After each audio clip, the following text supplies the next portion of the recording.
This one has been Dusty with the number Tuesday from 7 to 10. You get all your trash talking right here on Trash Talking Radio. And let me tell you something, no matter if you know what you're talking about, and when it's all said and done, we won't get funky like a monkey. Pay attention to TrashTalkingRadio.com every Tuesday night.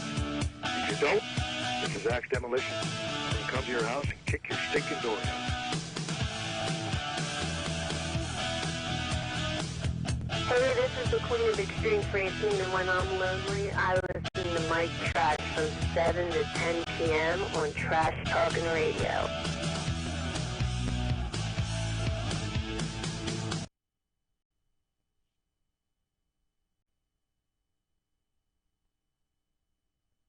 The following program contains scenes and language of a frank and explicit nature. Viewer discretion is advised. In 5, 4, 3, 2, live now.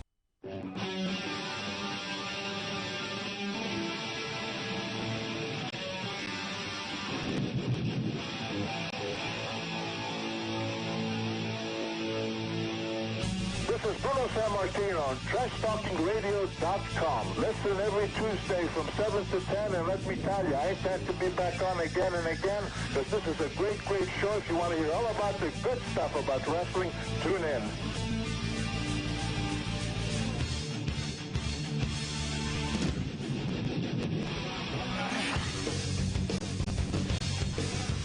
It's Trash Talking Radio Tuesday night. What other night would it be but Tuesday night? And we're here once again trying to make this system work. With this video, I wanted to put in this video. I wanted to put this video in the back. But unfortunately, I didn't get things done in time. So you get to watch it as it happens. So there you go. A little extended video for you in case you missed it the first time. This was my neighbor. He only comes out once a year. Or, I'm sorry, she. Well, it might be a transgender. I don't know.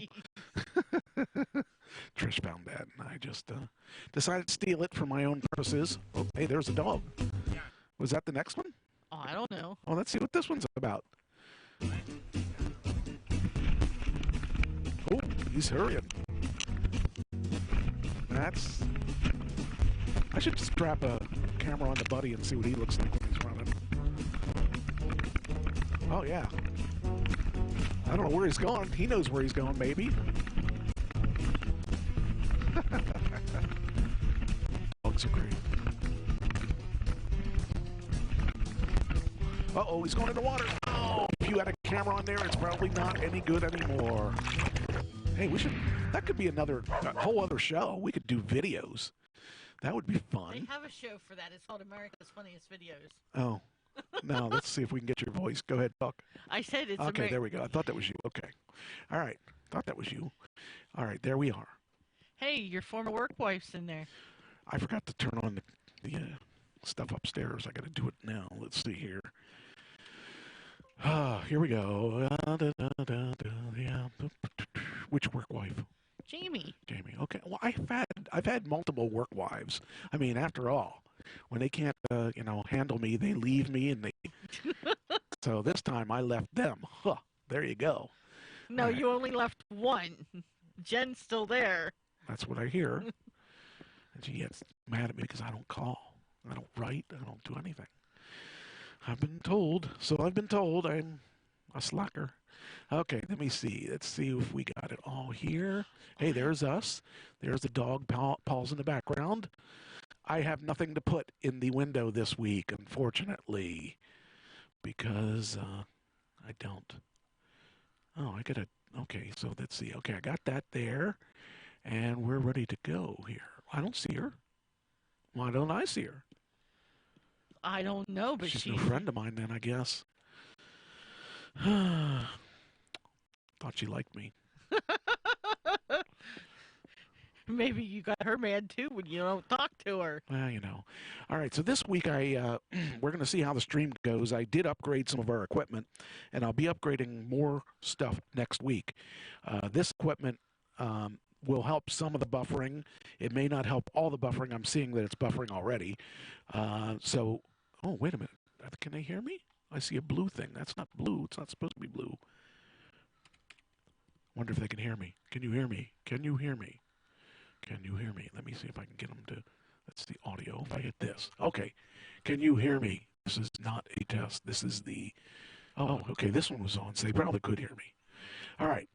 So anyway, this is the first phase of our transition into higher tech. We got a new powerful cable modem. I did not step it up because it automatically gave me more power, but it looks like it's not enough power yet. So I can see that it's buffering in some areas. I will have that hopefully fixed next week. So this new modem's awesome, I think, because it has a little bit of oomph where I need the oomph. So I just didn't know how much oomph I need it yet. And it looks like I need a little bit more oomph to make it work the way I want it to work. But we're getting closer. And if I can eliminate the buffering, it'll make us a whole lot better. So, I don't know. I promise you it will be better next week. But the show won't be better because I'll have different stuff to give next week. All right. Where do I start? All right. I need to change this. Oops, not that. Hold on. Close it. No, I can't close it. Get over here. All right. I didn't want to do that. Why did it do that? All right. Now I'll fix it. I'll get it going here. There we go. That's what I wanted. Okay. Okay. Just having issues with my coordination. All right, so let's start with the movies as usual. You know, somebody asked me what time the movies were on because they wanted to. That's the part of the show they wanted to hear the most. Maybe we should start doing them at the end so they have to listen to the whole thing. Or they'll wait until the middle, or wait till the end and then turn it on, or not watch it at all. Well, here's what we do then. We just say, we don't know. You have to listen to the whole thing and find out, and we keep mixing it up. Maybe. Anyway. All right, let's get this thing rolling. The movies this week are really strange because... I thought you said there was only one. I'm talking about the results. Oh, okay. Because who went to the only one that I went to see was Breakthrough. Right. We were going to see Penguins, except that somebody lost their wallet. I'm not going to say who it is, but they're wearing red. Was it your mom? They're wearing red. So. Not anymore. Their face is red. How about that? Anyway. We're doing all kinds of things in the studio that I think are going to be great for the long run. It just is going to... We have growing pains right now. And anyway, let's start out with the three movies from last week and where they appeared. So, the three movies were Breakthrough, Penguins, and The Curse of La Llorona. Yeah, okay. La Llorona is a very good movie for Halloween. Right. So why was it out on Easter? Not such good a movie for Easter. So I don't know what the reason was for releasing it on Easter, but for some reason they left it. They did do it. So here's what we got. I said the number one would be The Curse of La Llorona. Number two would be Breakthrough. Number three would be Penguins. You said Breakthrough would be first, Penguins would be second, and The Curse of La Llorona would be third, because you have this... I have what? You're racist against horror movies. You're a horror movie racist. That's the first time I've ever been called that. A horror movie racist? Yeah. Of course, I'm the one that created that.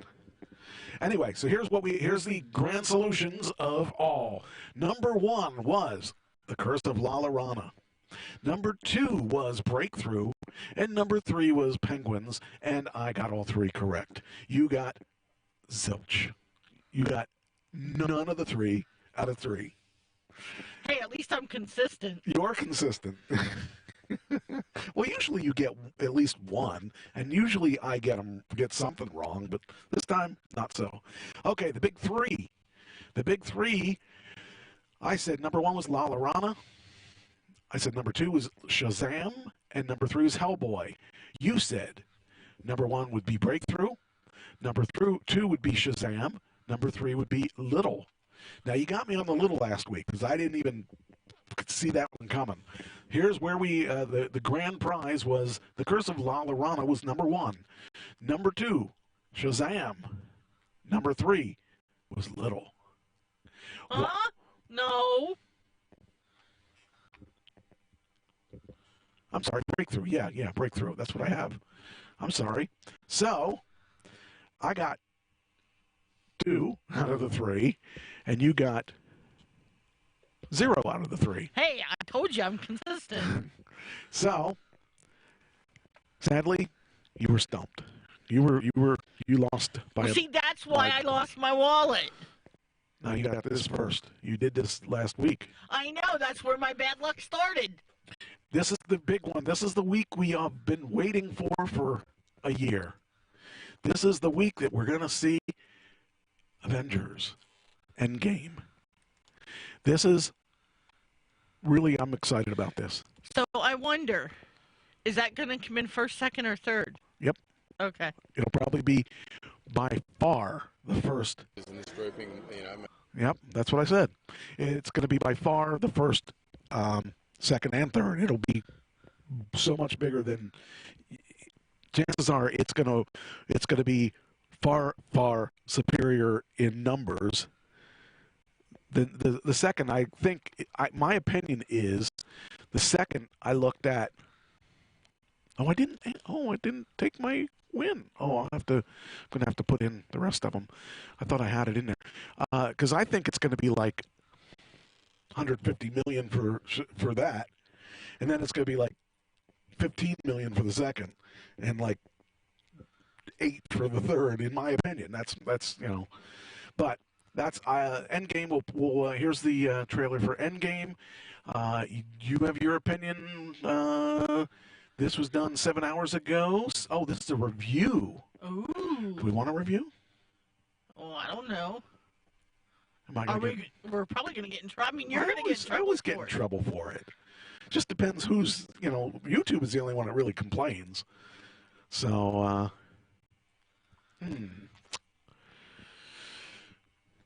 Oh, let's go for it.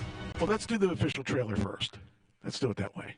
So here we go with the official trailer of the 1999 Olympics.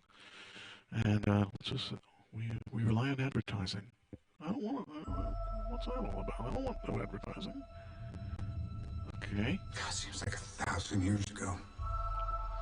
I fought my way out of that cave. Became Iron Man. What's the new trailer? Realized I loved you. Oh. Wait, what did that say? That said proof that. Realized. Proofs it. That. Oh, shoot, stop. Proof.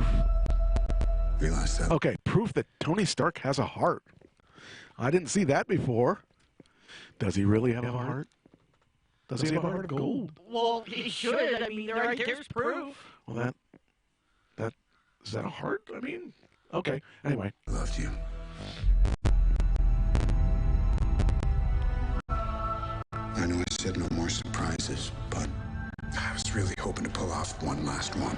Well, looks like you're gone. Because you're in the movie. The world has changed. Now do you understand what happened there? Yeah, he's playing hide and go seek with him. Would you like to know what that is? It looks like army men to me. Yeah, well, Captain America. You didn't see the Captain America movie, I'm assuming. Well, Captain America was originally 5'8", and that's why you see, because he's not. What happened is he grew up. He grew down because he, as Captain America, was 6'2" or whatever he was. Something happened in the past that made him not become Captain America. That's why he's only this tall. The world has changed. See, he's this tall because something happened in the time frame continuum that made him not grow into the big Well, Captain isn't that America. what happens when you get older? You shrink? Not by that much. Oh, okay. So that's why they're showing this, because for some reason, we don't know what's going on, obviously, but he doesn't become Captain America because of someone going in the past and changing something. We don't know what it is, but something changed that he is no longer that tall guy. He's now a little guy. I'm assuming. This is my theory. Okay. So, anyway. None of us can go back. Oh, wait a minute. Okay, why is this... What is on the screen up here? Okay, so they're behind by that much. Okay, that explains it. All we can do is our best. And sometimes... And Hawkeye was not in the last one. If you remember, he was absent for the whole thing. He was with his family. Did BJ get him? Huh? Did BJ No. get him? Oh, sorry, wrong He show. was from the previous Avengers. He had made an agreement with the government that he would not be a vigilante, and he was under house arrest with his family. So then everybody disappears, and he's still around. Well, guess what? He's going to be around to save the day. It's the best that we can do. Is to start over. Notice how that's all in black and white, by the way. It's kind of like here it's in color, but it's going to be in black and white, except for the casket. There's all kinds of symbolism. Like his red cape is there, but and his eyes, all that stuff. I saw all these people die. I keep telling everybody they should move on. Some do, but not us. And also, Captain America lost his beard. Did you notice? Ugh. Look, he went back to he didn't have that nasty long beard that he had. Some do, but not us. Clean shaven. Wow. He's looking for a job, that's why. Even if there's a small chance, we owe this to everyone who's not in this room to try.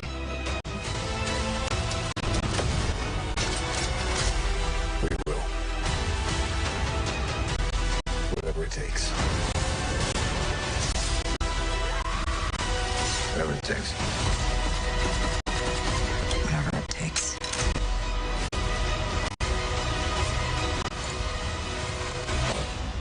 Whatever it takes. Whatever it takes. That's what they all say. Oh, by the way, notice his uniform here is shades of Gray. Iron Man. Oh. That's like an Iron Man suit. I'm just speculating. I mean, I don't know any more than anybody else does, but I'm speculating.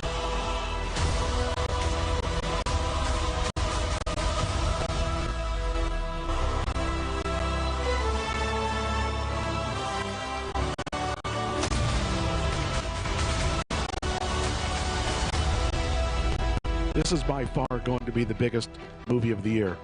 I love this scene here. I like her. I like this one. That means she's going to get some Thor. Some of Thor's hammer. Anyway. So that's the only trailer we have to do today. So, now it's time for the numbers. Oh, wait. Hold on. I need that back. Hold on there. Shoot. What happened to my... there it is. It's this one. I need to hit this. And I need to hit this. Oh, I can switch that over to us as well. There we are. Okay. So the big question comes to where do you want to put your money on this one? In my wallet that I can't find. Oh. Maybe you want to keep it elsewhere. Yeah, that's true. Oh, let's see. I'm not able to do this on Facebook. What's going on? What's going on? I heard that somewhere before. Well, it sucks because I need this to be able to post to my Facebook. Well, I guess I can do it this way. Got to do it the old-fashioned way. Anyway, so yeah, where do you want to be on this one? This one's I mean, because we only have one to move, we know Right. we're both going to get the number one spot, I think. Right. I'm just trying to think what number really is sticking out with me. I don't know that. I mean, I have no idea where it's going to come up at.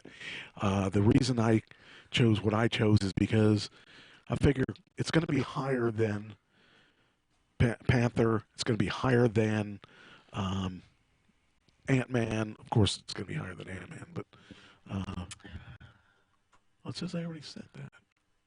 Did I? Huh. All right. I didn't realize I already said that. But, you know, so, I mean, this is going to be, it's going to be a tough one because we only have one to go on here. And so we can't do a 1, 2, 3. So, all right. Now, So I think what did you say yours was? 150. Okay. And I think that's a little high. Because I the kind first of week. want to think like 125. You can put that if that's what you want. I think 125. Yeah, I mean, there's no problem with that. I mean, that's just kind of what's coming to me that seems like a decent number, a little safe. Safe. Let me cancel this out, and then I can put it in again. Oh, I could just edit this one, can't I? I can edit that, right? Create post. No, I'm trying to. Oh, that's the one I want to edit. Okay. Edit post. And then put this in here, right? So we can share the world. Now it should be okay. Ta-da. Okay. Let me pull the spreadsheet up here and let's see what. Oh, I hit the wrong button. Don't stop. Please don't stop. Don't stop. It stopped. Damn it. It's going to be back in a second. Of course, I can't tell anyone that because I'm an idiot. There we go. Oh. Now I got to go up here again. Sorry about that, people. Please be patient. 'Cause I'm an idiot. You can say that again. I'm an idiot. Darn. Okay. It started again, though, so it should be right here. Didn't want to hit that button. That's the button I don't want to hit. This is the button I wanted to hit. This one here. Boom. All right. Now let me see if we got it. Here we got it. Okay. All right. All right. Here we go. So, Mike Fields, hello. Let's see. Okay, so you're going to do 125. Is that what it was? Yes. Okay, so Avengers for $125. And I'm going to do 150 million. Oh, you wanted 125 million. Is that what? Dork. Well, you know, that's what they pay me for. All right, putting it down here. And you want that to be first? Yeah, I think so. Well, I don't know. Second might be better. All right, you're at $125, and now your big three. I've got to finish my big three apparently because I thought I'd finished it and I didn't. So Okay. I'm going to finish it well, while this will be easy. you're choosing. Yeah, this will definitely be easy. Wow, Captain Marvel's still hanging in there. I'm going to say the Avengers is first, Shazam is second, Captain Marvel's third. Okay, the Avengers are first. Let's go here. 1. Captain Marvel.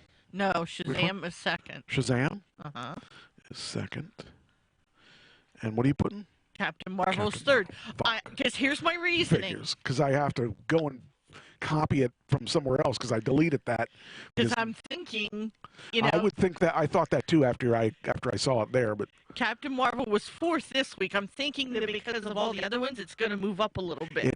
It's possible, and I wish I would have thought of that ahead of time because I didn't think of that until I just looked at the chart and saw that Captain Marvel was in 4th last week, and there's probably going to be a renewed interest in that because of this.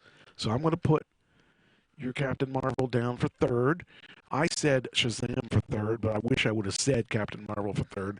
But I'm not going to change mine because I like the difference between them will be interesting enough. All right, so that's our big 3 and our whatever else I was doing.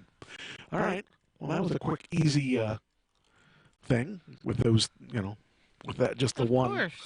So we got to go on to the next thing. So let's see here. We will do that. There we go. See how it skimmed back into the screen there? It just was really kind of nice. I'll show you again. We'll just do it again. Wait a minute. Now watch as I pull back into the screen. I kind of like that. All right. Now, what are we doing now? I could get Hi, Rotmare. the Rotmare who wants to... He's going to have to lose the belt now that he's going to retire. I know. That's no fun, though. Yeah, well, he's doing it to break my heart. Just after I started liking him, he's going to go and leave business. I've chased him out of the business. That's pretty good. It is what it is. So, all right. So, Avengers is gone. Don't need that anymore. Oh, I didn't even check to see if my notes were all there. Because I was busy setting up this stuff at the last second. I've been working on it for a couple days. You shouldn't be doing this on a Tuesday. Well, I started on a Monday, or actually on a Sunday. Well, that's worse. Actually, I started on a Sunday. All right. Here we go. One of your favorite heroes is in the news again. One of them. Okay. Yes. Which one? Amy Duggar. She's not one of my heroes. She is. She's one of your heroes. Since when? Since she announced that she is expecting a child, her first child. She's over the moon. She's not one of my heroes. Yeah, that's what I hear she is. So, I keep forgetting which button I'm on. I'm afraid I'm touching the wrong button again. There we go. Amy Duggar King is pregnant with her first child and over the moon. So, doesn't she have like 20 kids or something? Wrong. No. It's the wrong person? Yeah, this is a cousin to that family. Oh. That's why I keep saying. Well, why is it a news story then? Because she's related to that family. The name Duggar is newsworthy. It's not. If it's not that family, it's not newsworthy. Okay. Well, she is part of that family. She's a cousin. I'm going to kick that story out as quick as I can. Yep, and she's using the Duggar name and all that. To live off of her. So. That's stupid. If I had known that wasn't one of the... You could have asked. Well, I thought that it was. I mean, why else would somebody put her on the news? Because of that name. She's not the immediate Duggar family. She's a cousin. Stupid people. Stupid. All right. Hey, there's a loser in the chat room. A Fruit Loop. One of your families? No. That was your family. No. They're all losers up there. The loser. Hi, Trish, and guess hello, Mike. Oh, they're behind for a few seconds, so. All right. Next one. You don't have Snapchat, do you? I used to, no. I don't have it, but. I hate it. They're in the news again. Snapchat launches new gaming platform called Snap Games. So not only can you Snapchat, you can play Snapchat games. So here's what it's all about. I hope. Hopefully they don't have a... Oh, that's good. Go straight to that.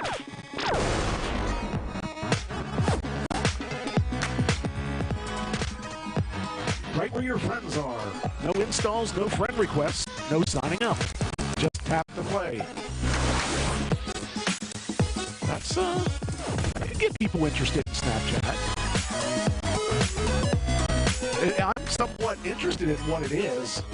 Zombie Rescue Squad. Hey, I'd be interested in that. I don't know.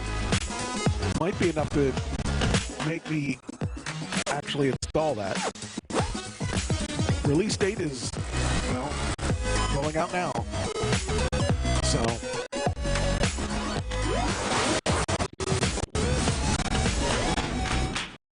All right, so there you go. I didn't know anything about it, but it looked interesting to me because, you know, it's they're trying to be what Facebook started to be, like getting people interested in the games that they used to play, that they used to really post all the time, like the Farmville and all that stuff. Except that they're, you know, the gaming platform though has really changed over since Facebook. You know, you've got to, you know, you start out with pretty primitive games, and now they're pretty advanced. So, who knows? It might be. Why do you keep looking at me like that? You like I'm saying something wrong? What? Nothing. Okay. All right, just double checking. Not sure, but anyway, that could be interesting to see how that. Oh, it's Andy. That's why I said the Fruit Loop. Time for upgrade. It could be because I've noticed it sounds like tinny or whatever. There's been a couple times I've listened that I've heard it. Yeah, well, this is going to all change in the next couple of weeks. I just did phase 1. If you hadn't been tardy, you would have heard that this morning or this afternoon. I am doing an equipment upgrade. I am phase 1 of the upgrade. Phase 2 will be next week, followed by whatever phases I have after that. Hopefully it won't take many phases more. But I am in the process of making the adjustments needed. So I thought that phase 1 might fix it. It has helped it a little bit, but it's still not where I want it to be. So we're going to change that stuff, and we'll fix the audio next time. Hopefully. We'll see. Well, you know, we're going to see Andy in a couple weeks. May 11th. Yeah. I may see him before that. Maybe. I'm trying to negotiate a contract with him. I'd like to have him, you know, join the Trash Clan. After all, I joined the Trash Clan, and look what I got, a lousy T-shirt. You want Andy Weinberg in the Trash Clan. That'd be awesome. I like quality. Loser! I like quality talent. I like people that spend their time at the gym, and they work out and do what they got to do. You go to the gym and you walk right by it. That's right. You might need a brain upgrade as well. Is that me? He's talking to you, not me. Well, maybe if that's the case, maybe he's right. So you never know. So there we got the Snap game. That's the first thing I wanted to talk about there tonight. Then we got well, no, I don't care about that. Oh, so I'm going to talk about this, but it's already resolved, but I kind of wanted to talk about it anyway. And that is Kamala. Kamala has been on the show. I don't remember. It was like 2006, 2007. And actually it was a great interview, and that was when he had both of his legs. Right. But since then, he's run into some issues. And I was going to talk about his GoFundMe, but Brian Blair and I talked today, or was it yesterday? It might have been yesterday. And Brian said that the issue is closed. The GoFundMe is closed. They made enough money to save the guy's house. And so everything is copacetic at this point. So for those of you that don't know, the Ugandan giant Kamala had run into some health issues and lost both of his legs and is in a wheelchair. He obviously can't work, and he is in a financial situation. So they set up a GoFundMe because his house was at risk, and Chris Jericho came to the rescue. And interesting to see Chris Jericho help save WWE legend Kamala's house. It's no surprise that James Harris, better known as the WWE legend Kamala, suffered some hard times following his exit from the world of professional wrestling. And I really feel bad for him. Actually, we worked a couple shows with him. Yes. And he is a big man. He's taller than I am. He's like 6'6". And he told some really good stories. And I just feel bad. I mean, when I back says, unfortunately, he's experiencing hard times as his house is at risk of being taken due to taxes owed. Former WWE star Brian Blair set up a GoFundMe to raise the money to pay his $12,000, almost $13,000 debt, and they ended up with $15,000. So that even gives Kamala a little extra money. But it's kind of great. It is. I shouldn't say kind of great. It is awesome that the Cauliflower Alley Club meant for wrestlers were behind it, but just the guy had a serious issue, and he was getting a lot of good donations. He was getting $25 here, $50 there. Well, it also goes to show you that even though, you were with the WWE or the WWF, that you might not make the money you think you can. Well, I mean, the thing is, once you lose both your legs, you lose your ability to make money. And that's the sad part about it.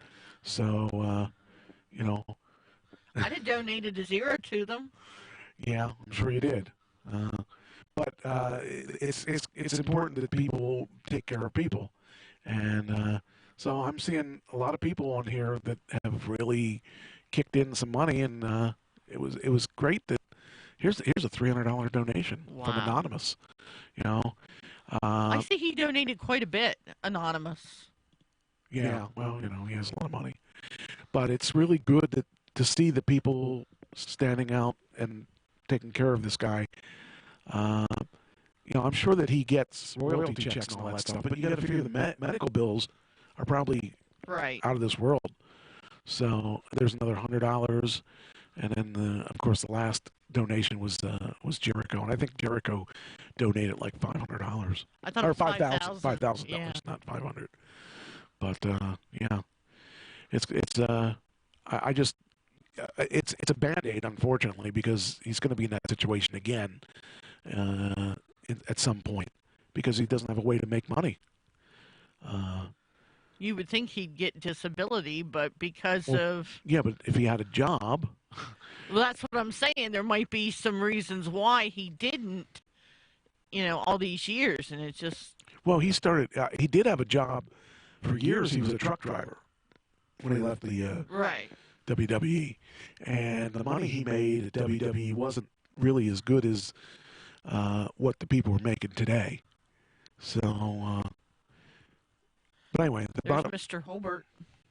Well, okay, yeah, there it is. But anyway, I was originally going to say, hey, can we kick some money in?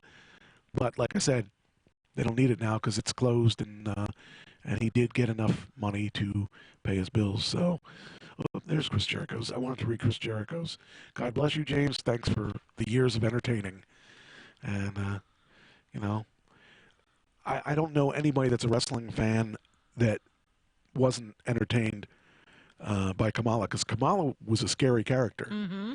And when I met him, it was really kind of nice to talk to him, and a Southern gentleman, and he just didn't sound at all like you would expect him to sound.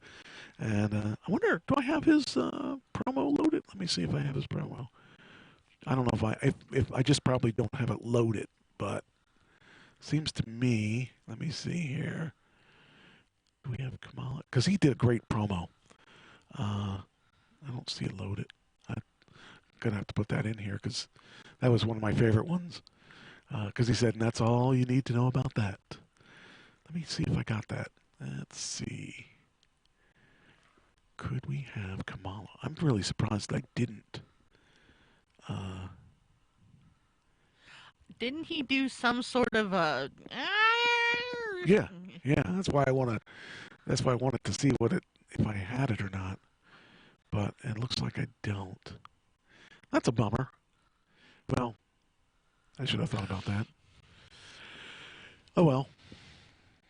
Can't do it now because I would need to find it. I know I have it. It's just where is it? And I guess I don't have it unless it's over here. Maybe it's over here.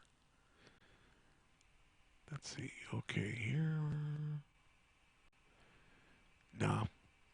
I'm not going to find it because I'm looking for it. I'll find it when I don't look for it. I need to add that on there. I didn't realize that wasn't on there. I thought I had all the good ones on there.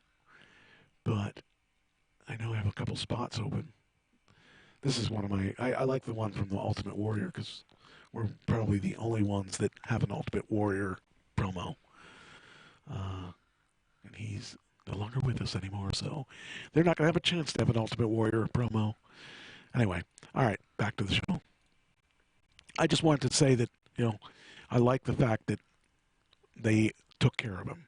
Right, definitely. Because, the guy truly was a legend in the business, and it just doesn't seem right that he would be in a situation where he can't pay his bills.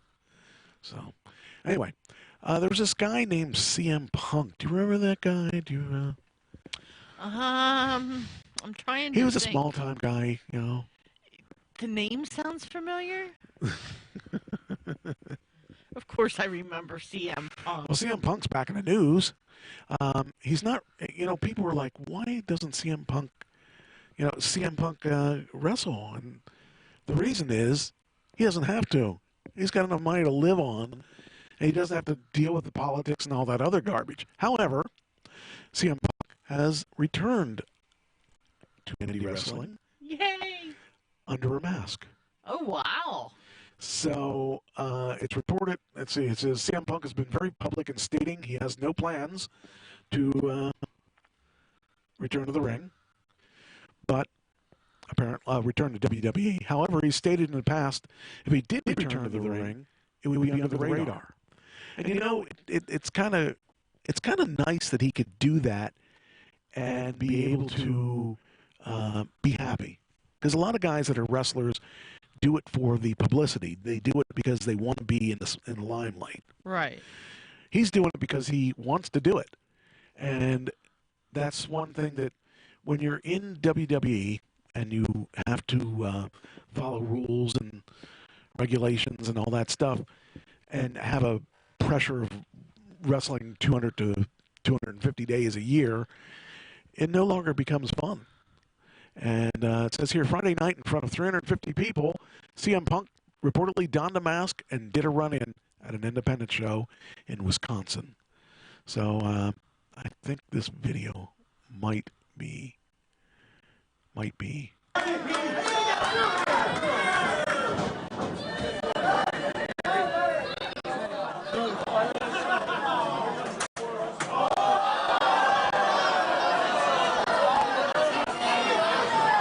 This guy here is supposedly CM Punk.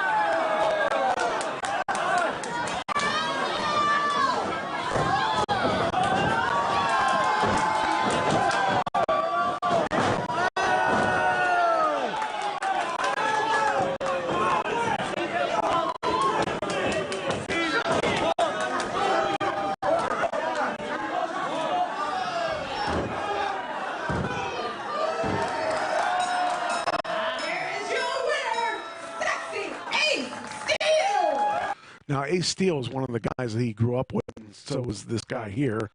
I can't remember his name. But Colt Cabana. So, kind of interesting to see that he came back and did this indie show. I think the last time I remember seeing CM Punk was in Quarryville. Really? Uh-huh. That was way before he was even in WWE. I know. So, I was excited about seeing that. It says last night, according to Silas Young, who's the promoter, last night we held the wrestling at the Knights of Columbus building in The building was packed with 350 people. This place has 25 years of wrestling, and the place a lot of guys started. Guys like Colt Cabana and CM Punk showed up in a mask last night. So that's kind of cool that, CM Punk actually did it. I just saw this really cool video where a cat won the Battle Royal. A cat. A cat. Teddy Hart's cat. Oh, no. I don't know what to think of that. I haven't seen that name Teddy Hart in a long time. Uh-huh. I was looking at it, I was like, what is that? And it's a cat. It's a cat. I don't even know. Don't even know what to think about that. Well, you can ask your New York buddies. My New York buddies? Yeah. Which are those? Because Keith Zimmer posted it, and I think it was like a manager's. See? The cat won. Well, I don't even know what to think about that. Cats cannot get manager's license. Apparently that one did. I think it's fake. That's my opinion. That one's fake. My dad used to tell me that wrestling was fake and that only the championship matches were real. Like the Trash Talk Radio belt. Yeah, okay. Just saying. Wow. Anyway, all right, next. Now, this big promotion, AEW, is coming out soon, and there's a lot of hubbub about that. A lot of people are signing for contracts. Cody Rhodes, Dustin Rhodes, I should say, have both signed up for that.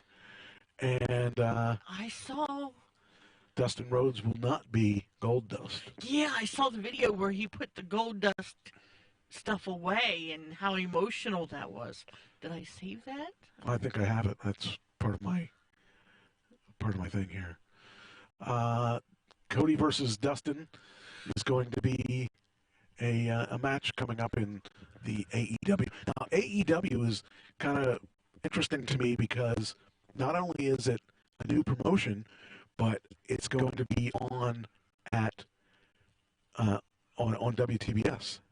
Cool. Which is the first time they've had wrestling for a while, and that used to be the wrestling place you would go. It was, so I'm really excited about that because it's going to make WWE step up their game.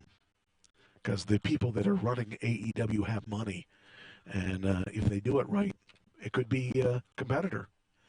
So, says Cody. Wait a minute. Here we go. Cody versus Dustin Rhodes announced for AEW's Double or Nothing. So it's going to be interesting. All Elite released a new episode of Road to Double or Nothing, which revealed Cody's opponent.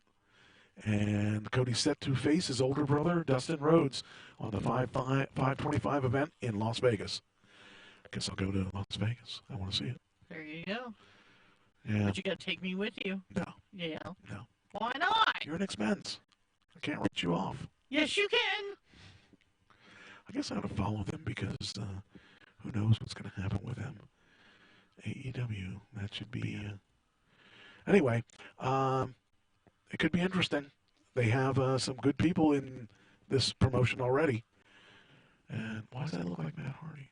That guy looks like Matt Hardy. I don't know exactly who's going to be in this, but they got the Young Bucks. Adam Page. Looks like they rated NWA.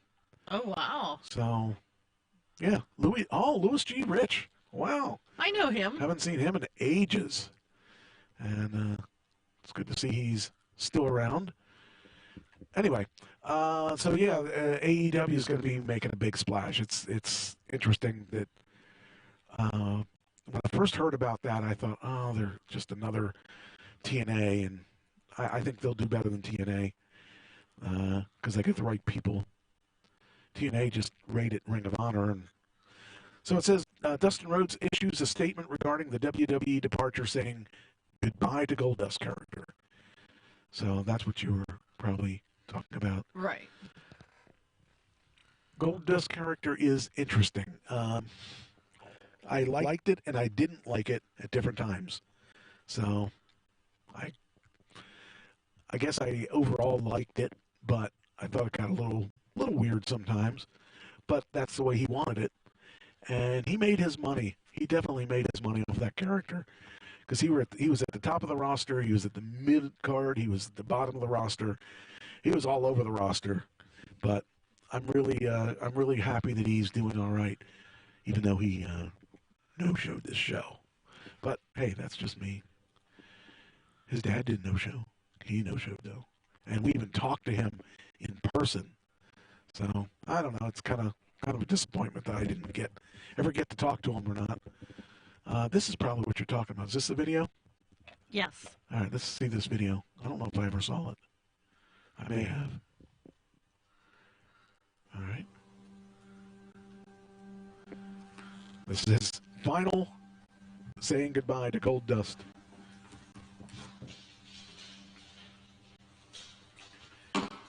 You figure he had a lot of stuff to do with getting in that character, too. I like the music in the background. I bet that's got to be hard for him, though, putting that piece of history away. Yeah, but he can come out of that anytime he goes back to WWE. Yeah, true. He's put it away before because he couldn't use it outside WWE. Whenever he was in the independents, he was Dustin Rhodes.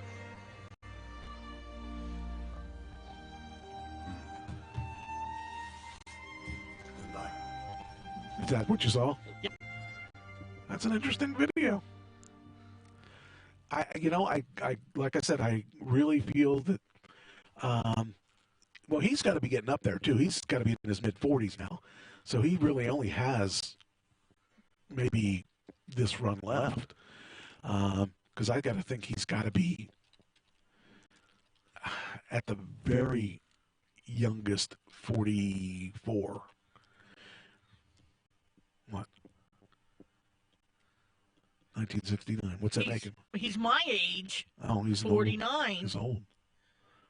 I mean, for a wrestler, for doing what he's doing. He just turned 50 this year. See? I told you he's up there. He's got to take whatever opportunities there are for him. And, I haven't seen him on WWE in a long time. Well, that's because he just had a double knee surgery. Well, that'll do it, too. Should have used stem cells. A lot better. So, anyway, I'm real happy that he's going to be taking that opportunity. And I liked him as a cowboy. I liked him when he was his roughneck, his cowboy outfits, or his cowboy boots and stuff. I think it'd be kind of cool to see what he ends up doing. So I'm really excited about AEW. So we'll see what happens to this, if it's going to blow up in its face or if it's going to be actually really good. But the talent they have, it looks like it's going to be really good. So would you date this guy? That's my next question. Would you date? Would I date Goldust? No. Oh. No, I think he's married. Yeah, I think so. But would you date this guy? No. George Zimmerman, banned from Tinder dating app. Nope. How do you get banned from a Tinder dating app? That's what I want to know. To me, a complete jerk. Well, then he should. It wouldn't take you much. Well, I don't know. I'm not on Tinder, so. Yet. No, they didn't. They banned me too. They banned me because I was a good guy. Yeah. Okay. So anyway, George Zimmerman got. It says the ex-neighborhood watch volunteer who killed an unarmed black teen in Florida in 2012 has been banned from the dating app Tinder. And I think what happened. Oh, explain what happened. Is that he swiped left instead of right.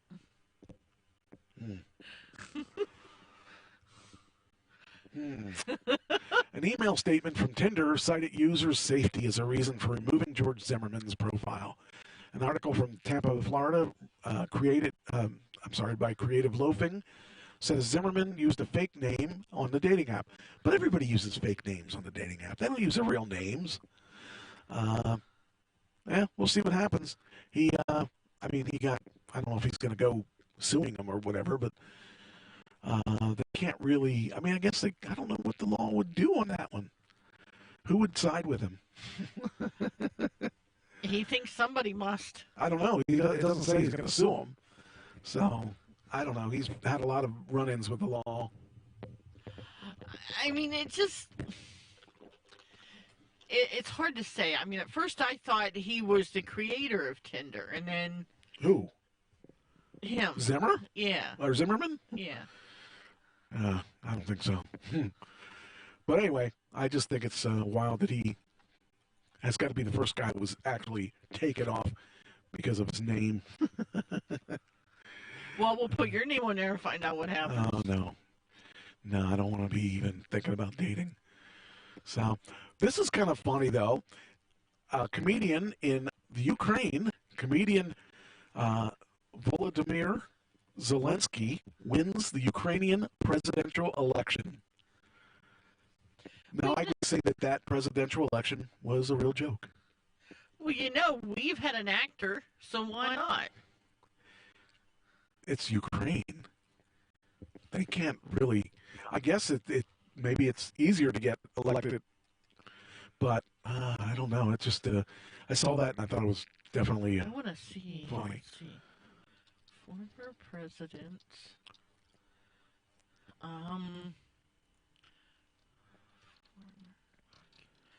I want to see Well, we of course got... if they have a list of... Yeah. You got Reagan. You got Let's Trump. see. 26 presidents were previously lawyers. Okay. 22 presidents had previous military experience. 9 were generals in the army. Trying to find some... Nope, that wasn't it. Wait a minute, there we go. Oh, we have some that were farmers. Well, yeah. And that was way back when. Planters. Peanuts?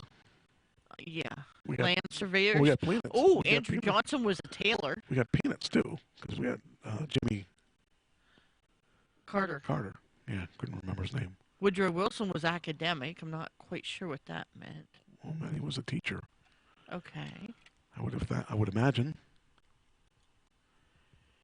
Yeah. Ooh. That's interesting. Is it? Yeah. What? You going to tell us what's interesting? Well, or are you just going to make us well, guess? there's like a lot of lawyers here, and I have seen farmers. Well, and, like, lawyers would make sense. 'Cause yeah, it's politics. you've got military officers. Right. Herbert Hoover was a mining engineer. Okay. Oh my. Hey, we had a policeman in there, so we're good. Who was the policeman? Teddy Roosevelt. That might be a game show there. You can go say and Historian, public Say, servant, these- environmentalist, scientist, military officer, policeman, and rancher. you could do a name. You give us 3 names, and which one was a, and that's how we can do a game. Chester Arthur was a tariff collector. All right. This is interesting. Never looked at it that way before. We should. All right, here we go. Crimes. 2 children were shot in a road rage accident involving their father.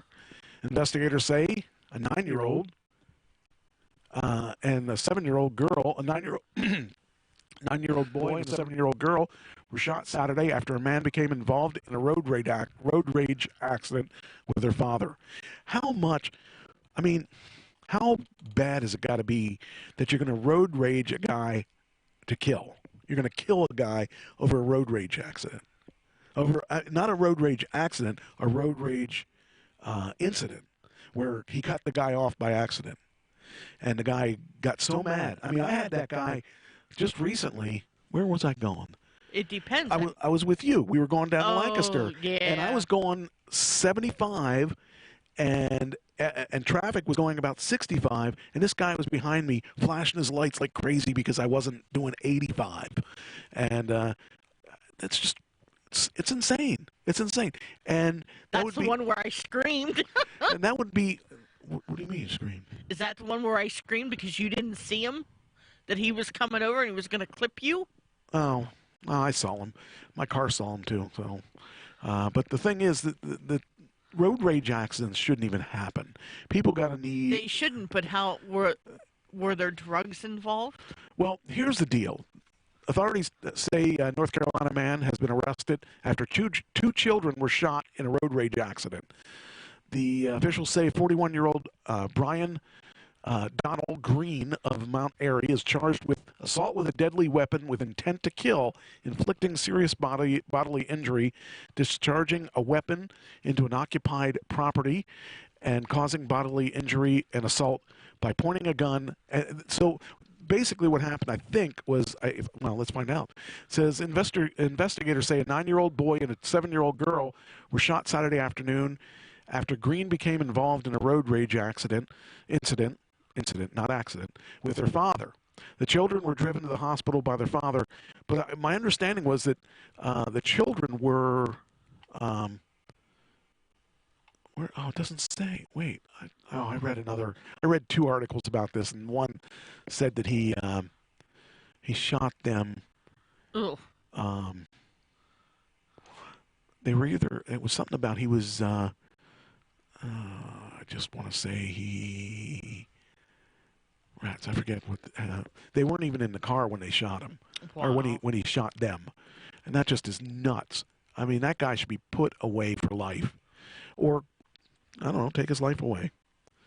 Someone like that doesn't deserve to live. So, this is the 20th anniversary of Columbine. That blew my mind to think about that. Because 20 years ago, so these kids were, say, 18 20 years ago. 18-ish, maybe 15-ish. So now they're 38 or 35 or whatever. That's just, it doesn't seem that long ago. No. It was. It only seems like a few years, actually. Yeah, that's, to me, amazing. It says Dove's heartbreak and hope of the 20th anniversary of the Columbine. You know, it seems like that was even though it probably wasn't the first one, it seems like that should have been the first one. Straight from the world's best plant scientist, Miracle-Gro Performance. And I don't know already. It's Miracle-Gro's next big I can do it this way. Yeah, there we go. Now I gotta find my where's that? There it is. There it is. Okay, now we got it. All right. Anyway, but just the idea of Columbine being that long ago, it just, we seem to hear about shootings every other week. Well, for a while there, it was almost every week. Anniversary to mark this morning, 20 years since Columbine. Overnight, a vigil, family members, survivors, and first responders honoring the 12 students and 1 teacher killed in that massacre. And ABC's Clayton Tendell is right there in Littleton, Colorado. Again, that seems like that's not the first one, but it seems like the first one, or the biggest one, right, that started all these other ones. With a look at how the country has changed since the shooting that was really a dark milestone in American history. Clayton, good morning to you. Good morning to you, Dan. It is hard to believe it's been 20 years since the Columbine attack. It was not the first school shooting, but many here were hoping it would be the last. Today, the community is gathering to honor the lives taken too soon and focus on the work they say still needs to be done. And whenever there's a shooting, they always point to this one. At a vigil here overnight, they came to remember 13 names, 12 students, and 1 teacher murdered 20 years ago today. Fellow or former students, it's believed, who rushed the schools and opened fire. 2 fellow students planned and executed the horrific attack at Columbine High School, ushering in the modern era of deadly school shootings. It's hard to believe. Tom Mauser still wears the shoes his son Daniel had on the day he was killed. Wow. I really try not to think much about how would it be and what he'd be doing. To me, he's still 15. Columbine also became a rallying cry for copycats, according to an ABC News investigation believed to have inspired more than 50 attacks, plots, or threats since. Think about that. Think about how many we've seen happen in the years that have, in the past 20 years. Wow. And they haven't been just 1 and 2. Everybody's been trying to top that, or use that as a plan to do it. And even though it gets harder and harder to perpetrate the blocks that they put up to stop people from doing that. It just seems to happen and happen all over again. And we're not a place for you to come and gain inspiration. Just this week, the FBI says the 18-year-old Florida woman who bought a shotgun and was a threat to Colorado schools had a Columbine infatuation. Police say that's another thing. She committed suicide. We do have to think of, like, okay, I might die in my school. Columbine seems... You know, that's the thing. When you were in school, did you ever even... when I was in school, I never, ever felt like that would happen. It never crossed my mind. I had more problems with the kids, the bullies, and all that stuff than I would have thought anybody would shoot me. And the thing is, in this particular instance, there were a lot of people that were killed for no reason. I mean, everybody was killed for no reason, but I'm sure there were certain people that were killed for specific reasons. But Anna Lemus-Paez wasn't even born in 1999, but the specter of school violence is something she and her friends have been forced to grow up with. The first day of class of a new school year, of a new semester, I'll walk in and I'll be like, okay, like, where are the exits? Like, where's the best place to hide? Like, if something happens. But there is also hope. Rachel Scott believed kindness and compassion could replace bullying and violence, a message her family spreads today in schools around the world. She wrote, "These hands belong to Rachel Joy Scott and will someday touch millions of people's hearts." It has become a Columbine tradition to focus this anniversary on something positive. So today, many students and faculty will be completing hundreds of community service projects. That is followed by a memorial service planned for later this afternoon. Eva. All right, Clayton Sandell, thank you. That's sad. It's sad. I don't know. I mean, I'm glad I don't have to go to school. But even if we talk about other shootings too, it is always going to go back to the ones like Columbine. Is if I ask 10 people name a shooting in a school and say name 3 shootings in a school, they would probably name Columbine as one of them. So, and Parkland would probably be the next one because of the newness of it. But yeah, it's just amazing to me that is 20 years. I just can't even. I just when I heard that, I thought, wow, why don't I remember this? And yeah, and in fact, there's a second article that they had. Columbine survivors reflect and reckon with specter of future shootings, and I don't know. Such a strange place for it to happen to Colorado of all places. You know, I always think of Colorado as a place of peace, and because I remember when I was in college, I wanted to move to Colorado because it was a much more laid back place. And well, we see how that is. But yeah, kind of sad in so many ways. But we just got to go and move on and do what we got to do, and that's it. So anyway, then we go to from Columbine.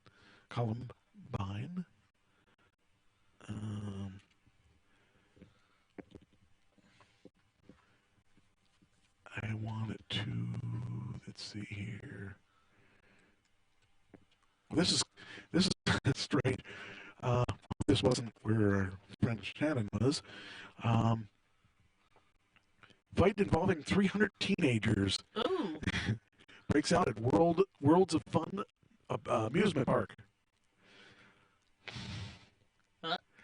300 teenagers. That's a big blowout. So this is raw footage of the fight at the theme park. See if we got anything here. Oh, where is it? That's not it. There it is. Now they're going to have a commercial. I know they are. I know it. Turn off that. Turn off the sound. That way they can't get me. Maybe they won't get me because they won't play it. Oh, here it comes. Okay. Oh, it is raw footage. Well, maybe.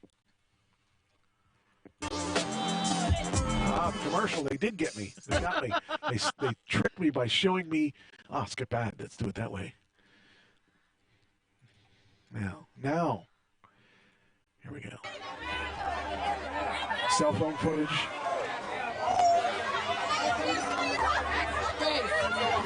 It's just hard to believe that 300 kids.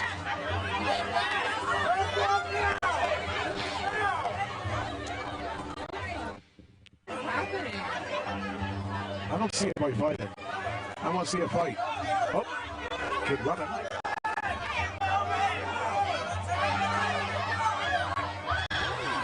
Where's the fight? Come on, cameraman.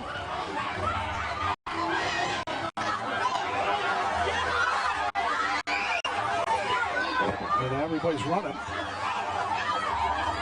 Mass hysteria.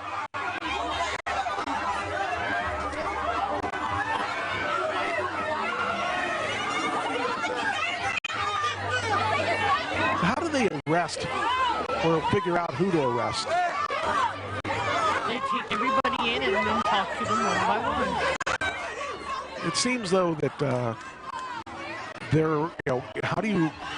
how many people do you need to arrest 300 people? Still, a lot. So sadly enough, they were arrested. 300 people. So if you were one of those 300 and your mom gets a phone call that you were arrested, She'd say, leave him in jail. If she answered the phone. She doesn't answer her phone when I talk to her. When I call, I always get the voicemail, and I said, pick up the phone. And then last time I said, leave a message at the beep, beep. I'm not going to fall for her little games. You can pick up the phone. So, anyway, that's what that's what 300 people getting arrested looks like. Except I don't know where's the article there. Back here. There we go. Anyway, they're noisy people. They should arrest them for being noisy. disturbing the peace. Yeah. So anyway, yeah, that's really weird to think about. 300 people. That might be a world record of people arrested for one setting. That would be, I would say, because I don't think I've ever heard of anything else like 300. 300. I definitely haven't. There we go. That's what it is. Okay. Here's another one that's kind of disturbing. Woman arrested for allegedly tossing out a bag of puppies near a trash bin. This is CJ, the greatest new addition to Oh, which one is it? But my time was coming to an end. Oh, we don't want to see that. That's the I promise. Dog's purpose. Don't want to see that near puppies being thrown out. All right, here we go. She so this is so weird. A bag of puppies. Where do you get a bag of puppies? You can't go to the puppy store and buy a bag of puppies. Were they hush puppies? I don't think they were hushing too much because I think the authorities caught her because they were loud. Woman, let's see here. Woman who authorities say caught on video tossing out a bag of newborn puppies near a dumpster in Coachella, California, last week was arrested. And they've now discovered dozens of dogs living in her house. Dozens of dogs. That sounds like when I was growing up. We had a lot of dogs. A lot of dogs. It was sick how many dogs we had. But yeah, well, I know that they were very difficult to deal with, dozens of dogs, because they became packs. They became like packs of wild dogs because there were so many dogs. And I'm sure that's looking to see if your puppy heard you. I only have one dog now. Great news. Liberty Mutual customized. I deliver the Can't news. stop it. All right. Anyway, police arrested Deborah Sue Colwell, 54, outside her Coachella home, according to Riverside County Animal Services. Oh, here we go. We're going to actually get to see. Seen a bag of puppies near a dumpster in California, and she. That's going to be the new thing you can buy at Walmart. Buy yourself a bag of puppies. We told you about. Aww. But I just story yesterday. I can't understand says that. The dogs found at her home are not in great condition, but they don't have a lot of details. 38 about that dogs at this point released. in her house. As for the puppies near the dumpster, though, a good Samaritan found them, and they are with a rescue group. That's sick. I noticed the bag on the floor, and they were tied up in the bag. So Why are we looking at his hands? Opened the bag up a little further, and is he afraid of for his life? No, they probably just said no videos. And it was horrific. So the guy said, "Oh, I turned it off," but really didn't. What's going through her head? I have no idea. And Deborah Sue Colwell faces felony animal cruelty charges. No word from her or her lawyers. What do you think the story is between that? How she got 38 dogs? Maybe the puppies had puppies. Well, yeah, but I mean, how do you get into a position where you have 38 of them? If you It have, depends on how many are in the litter. well, the thing is, if you have how many dogs do you gotta have pregnant to get 38 dogs? Why can't I get rid of this? Stop it! Stop! I need to stop you. I know I can stop you. I'll stop you with this. I can only stop you. Oh, there's that ugly guy that shot at the kids. God, killed the kids. Anyway, yeah, that was just bizarre. I can't imagine having that many dogs. Man accused of a brutal axe murder of a pregnant woman. So he's killing axes killing axes in front of a woman. Vanna Rivera was visiting a friend at the Bushwick houses when she was killed early yesterday morning. That 21-year-old friend was also attacked. She was rushed to Elmhurst Hospital, where she remains in critical condition. Police arrested 34-year-old Jerry Brown, who also lives in the Bushwick houses. Brown is in the hospital and has been charged with murder, attempted murder, and criminal possession of a weapon. Police say he knew both women, but the motive is still unclear. For all of us, you know, what happened right now, we don't even know. We have no answers. We want to know what happened. I have to think that he was either stalking the girl or he asked her out and she said no or something like that. Rivera was 3 months pregnant and leaves behind a 3-year-old son. The surviving victim's 4-year-old daughter was also in the apartment, but she was not hurt. That's good, I guess. Except that you know that she's going to be, for life, she's going to be messed up. Wow. So, sadly. These people just, I just can't understand. I cannot understand what would make someone that angry that they would have to kill not just one, 2 women, and one being pregnant, that would be kind of 3. So maybe bad timing. You know, that's why I always say, if you're going to do murder suicide, do the suicide first. Yeah, that would be good. Yeah, and the other part will just naturally happen. So, I don't think anybody's ever listened to my news of doing that, but I stole that from somebody else, by the way. You realize it's coming up on a year on that murder-suicide. I don't want to talk about it. I don't either. I mean, I still am in shock that even happened. Okay, do you remember about a year ago, we talked about a couple who were keeping their kids slaves in their home in California? They were like a bunch of kids. Do you remember that? You might remember it when you hear about it, but you should remember. I hope you remember it, but you may not. Hearing for David and Louise Turpin, sentenced after pleading guilty to 14 charges, including torture, for holding 12 of their children captive for years, even shackling them to beds.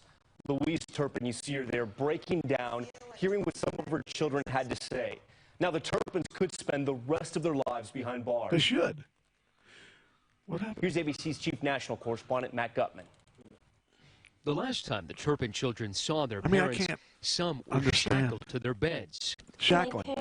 Now, I've wanted to shackle people to their beds before because they just annoyed me a lot. But to have that many kids and shackle them all? My whole life for me. But today in court, resilience. Now I'm taking my life back. David and Louise Turpin sobbing as they listened to statements. What would make a parent do that, though? I mean, if you're into the S&M or BDSM lifestyle, you would do that to adults, but to do that to kids, I can't fathom that. And looks like they're going to get their just desserts from the looks of things because they don't take kindly to doing that to little kids, and the kids were all ages too, so they were unclean. They were really abused, and except for one, and I don't get why the one made it and the others didn't. What made that one kid special that he didn't get shackled with the rest of them? So anyway, 25 years. From 4 of their children, and before a judge sentenced them to 25 to life for what they did to their own. Sometimes I still have nightmares of things that had happened, such as my siblings being chained up or getting beaten. But that is the past, and this is now. A remarkable turn from January 2018 when their 17-year-old sister scrambled out this window to dial 911. My parents are abusing. They abuse us, and my 2 little sisters right now are chained up. Where are they chained up at? On their bed. Seen here being arrested, both pleaded guilty to multiple counts, accused of torturing 12 of their 13 children, starving them, keeping them in filth, even beating some. And amid their children's expressions of anger, there was also forgiveness. I love my parents and have forgiven them for a lot of the things that they did to us. David Turpin so overcome that at first he was unable to read his statement. His wife Louise more remorseful. I want to say to you, I'm truly sorry. I am for everything I've done for them. I love them more than they could ever imagine. How could you even say that? But the judge had little pity. He accept that they do thrive. Indeed, not because of the vote, but in spite of the A powerful day in court there. Matt Gutman joins us now live. Matt, this case is now over, but those children have a long recovery ahead of them. I forget what the ages were of those, but they had to be, that many kids, they had to be really physically stunted. Now, stretched out. Incredible courage for those 2 siblings to go into that courtroom and read that statement today. And their attorney tells me that 5 of them, though, are now in college. One of them has his first part-time job in a bike shop. Tom. Incredible courage and now some incredible resilience. All right, Matt, thank you. Hi, everyone. George Stephanopoulos here. Thanks for checking out the ABC News. Oh, anytime. Anyway, so the next one, let's see here. I just can't fathom that. I mean, I don't even like kids, and I wouldn't do that to them. I'd just throw them out in the street. That's just... Some people are like that, though. I mean... They're probably saying, no, we did it for money, or who knows. Not money, though, but they didn't financially make out on that. I don't know if it was because they didn't have a lot of money, but why would you, I mean, I can't even think of a reason. It's just so weird. Anyway, this is a weird one, too. Now the cameras are on policemen. Right. A lot of things are not happening. But man identified as a deadly Raleigh officer shooting, police cam not activated. So he could do whatever he wanted because it wasn't activated. New details involving the officer shooting. And let's see if we get anything on this. Here we go. This guy here from Oz Roofing stopped in and saw the guy with the camera not working and turned him in. Maybe not. But maybe he did. We'll never know. Skip in 2, 1, 0. Here we go. All right, here we go. is it not working? Oh, here we go. Deadly officer-involved shooting, and tonight we now know the names of the officer involved and the man who was killed. CBS 17's Kelly Kennedy was the first reporter on the scene last night covering the breaking news. She joins us now live with that new information. Kelly?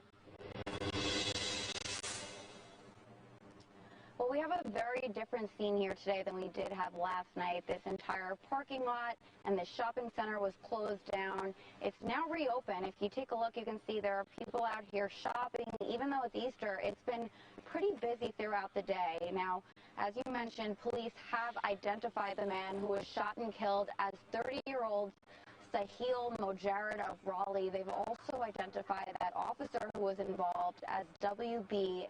Edwards. Doesn't even have a real name. Dozens of Raleigh police WB. cars surrounded a shopping center on North Rogers Lane Saturday night. When I actually passed by, Watch I saw your a back. police car that was coming home. WB. Saw a lot of the blue lights coming past me flashing. Raleigh police say the officer-involved shooting happened just after 8:30 Saturday night on North Rogers Lane. Police say 30-year-old Sahil Mojarrad died. I've learned Mojarrad was arrested for assault in January at the same location where he died. Anytime someone dies, it's scary. And it's Easter. The shopping center is just off New Bern Road. Some local business owners told me they heard the shots and locked their doors. One employee told me he saw a man run across the parking lot. Another restaurant owner told me about an hour before the shooting, police were going door to door to businesses, saying they were responding to a distress call but weren't sure where it came from. None of the business owners I spoke to would talk to me on camera because they said they were afraid. Peter Sinkwitz is a regular at Overtime Sports Pub. He says he went there for lunch earlier that same day. Got up this morning and heard that there was a shooting. But what I heard was in the parking lot. There's a lot of stuff goes on here. And, but these people that own this bar are like my best friends. Most of the shoppers I spoke to told me they don't feel unsafe, but say they the do thing plan is, to keep their guards up. Why did he have his camera off? Because usually if you have your camera off, it would be premeditated, right? Right, but maybe it's one of those where he thought, oh, I'll have time to turn it on, and it just split second, everything went, he didn't have time to turn it on. But you would think he'd have turned it on before he got out of the car. I don't know. It's weird. Unsafe? No, because it happens everywhere. But it is a...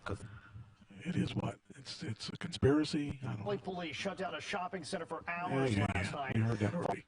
I don't know why it rewound itself. Anyway, so that is really kind of a shame.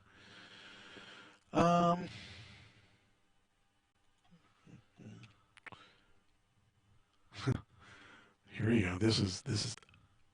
Sometimes you get your just desserts, and this particular guy got his just desserts. Peeping Tom, suspect with shotgun, killed by an officer. So the Peeping Tom had a shotgun, and he was peeping, and looks like an officer saw him and. What if his name wasn't Tom? Maybe it was. Maybe it wasn't. It was.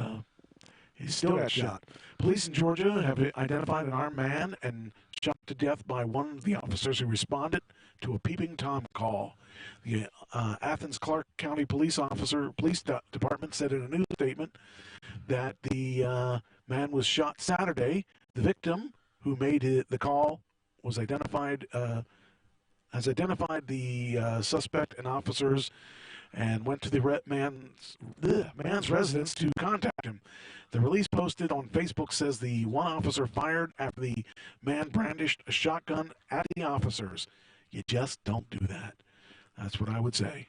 If you want to live, you just don't do that. So, but this is a guy that is not really going to be a good part of our society if he's carrying around a shotgun and looking in people's freaking windows and stuff, and if he has a shotgun. So that's kind of strange that that would even come up and be a. What is up here? Oh, okay. I'm looking up at the window, and it said it didn't show my web page. It was up there. The one right, where's it? Right there. Yeah, right there. Hey, wow, that's kind of cool. I can now say, like here, if you look at here, look right there, you can see we'll have a little precipitation up here, and the rain will start coming in around here, somewhere around here at 9 o'clock. Then we'll start with all this snow and stuff coming in. Wow, I like that. I can do it that way now. I might just make the background the whole page, and then I can always do that whenever I want to do that. So that would be kind of funny. So that's my weather report. All right. Let's see. That was a guy killed by a police officer. I think you've had too much Diet Pepsi today. Not You're looking nearly at enough. weather over there, No. and I don't see weather at all. No, I cut the grass, and I'm dehydrated. That's what it is. So this is a story of just desserts. Sometimes you wonder what are you watching? You got a freaking, what is that? Easter Bunny. The Easter Bunny's beating somebody up in the street. All right, that's great. Man pretended to be an officer, and he tried to pull over an undercover cop. Jeez. So you aren't a very good, you aren't a good criminal. An undercover officer called dispatch after a man in a white SUV tried to pull him over using a red and blue light on his car. So this guy was not a very good fake cop, and said Matthew Joseph Harris, 26, was in his 2007 white Chevrolet Trailblazer when he allegedly turned on red and blue lights in order when he allegedly turned on red and blue lights in order to pull over another driver. The other driver happened to be an undercover detective with the sheriff's department, who then called 911 dispatcher to report an unusual traffic stop. The detective kept track of Harris' vehicle until the sheriff deputies could respond. The deputies searched the Trailblazer. They found an airsoft gun in a holster. It looked like a pistol, and found the Harris vehicle had a light bar installed at the top of the SUV. Harris was charged with impersonating an officer and released. How much do you think he was released on? 2,000. As a matter of fact, you got that right on the nose. 2,000 surety bond, according to the arrest report. The sheriff's department asked anyone who would have been a victim to contact their office. So this is not a very good fake cop. If you're going to be a good fake cop, least you can do is not try to pick out the real cops. Oh man, what's this world coming to? Oh. I just don't even know. I can't even tell you. It just cracks me up that I see this kind of stuff in the news, and these people just they constantly are inventing new ways to be idiots. So, oh man, you know, I just I'm not going to say anything because I'm going to jinx myself then. Not going to jinx myself because I know it's coming because I've been so many years where I've been lucky. So we're just going to shut up right now. Smart move. Yeah, that's the best way. A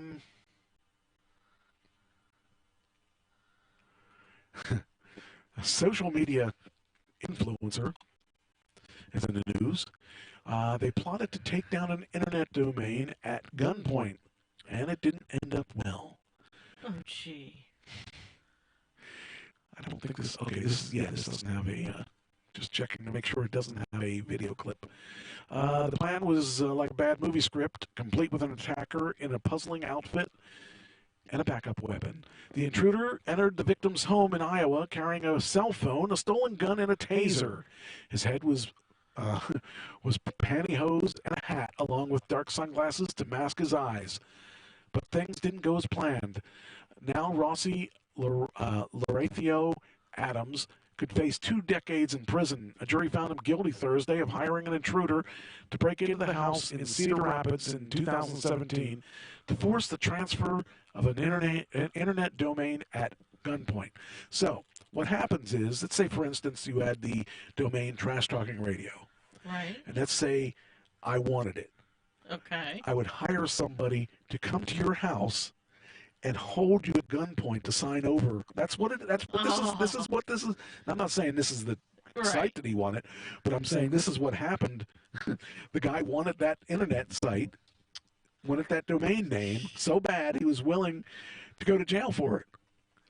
So that's just crazy. It is crazy. It's drugs. Well, you know drugs, I say. You know, my brother used to own, and he owned it till the day he died. And if I had been smarter, I would have had him give it to me. He owned the site sex.com. Oh, wow. He could have sold that for who knows how much money. He could have made a lot of money with that. But he died, unfortunately. That was his, basically, retirement money. He planned on selling that and using that towards retiring. But he never really got around to doing it before he died. So, oh, here, this is sad. It's hard to believe this even happens, but it happens more than we want it to happen. So, video shows an officer shoot a man after telling him to drop the gun. So he said, "Drop the gun, or I'm going to shoot you." And the guy, well, says police video shows an officer in Charlotte, North Carolina, fatally shooting a man who was armed but didn't point his weapon at authorities. The body camera footage shows two officers approaching 27-year-old Dancuris, I don't know if that's his name, Dancuris Napoleon Franklin outside a Burger King. After witnesses called 911 to report a man with a gun acting in a threatening manner. The police video shows officers repeatedly yelling for Franklin, who's black, by the way, to put his gun down. He's seen squatting by the open door, facing someone in the passenger seat. "Sir, put the gun down," says the officer. "Drop the gun." Franklin doesn't move as the police approach him. The video shows as they shout at him, Franklin can be seen raising his right hand with an object in it, still facing the person in the passenger seat. He lowers his hand right around the time when the first two shots by the officer can be heard on the video. "Shots fired," the officer yells in a radio. After 40 seconds passed from the time the officer exited the cruiser to when Franklin was shot. She then reaches under his body and can be seen picking up a handgun, saying, "I gotta pick up the gun." The officers tell the person in the passenger seat, "Let me see your hands," and the person holds them on the dashboard. In response to an email seeking person's identity, this is still an active criminal investigation. So they shot the guy. He was not holding the gun, but then he wasn't doing what he was told to do. When you're in a situation where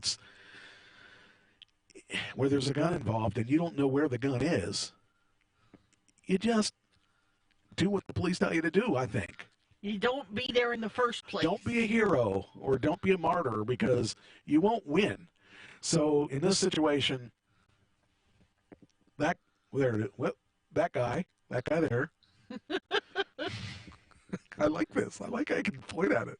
I'm definitely gonna make this bigger next week. We don't need the window. There's no dolphins by our window this time. They're waiting for us. I think so. Hey, the stream's been really fairly stable here. I still want to update the amount the amount of bandwidth we have, but anyway, I like that I can point at it.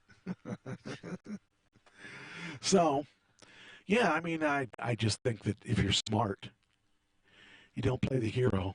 Whenever there's a gun involved, you don't play a hero because you're gonna die. So I don't know if that if the officer is going to get in trouble or not, but I don't know. It's hard to say. What would be a reason that someone would be shot down for a trademark, a trademark name? Too graphic? You're really on tonight. You were really on. I just don't remember you ever being on this much, other than your movies. I mean, your movies last week you weren't on, but this guy, vulgar or protective speech, Supreme Court examines FUCT trademark, and he was turned down. The same reason that they check, like, if you're looking for a vanity plate, right? You can go on and check and see, because they don't want anything too vulgar. That's right. That's right. Well, this guy here was trying to get his trademark allowed, and why is it going there? Well, that's not where I wanted to go. Okay, go back. Go back.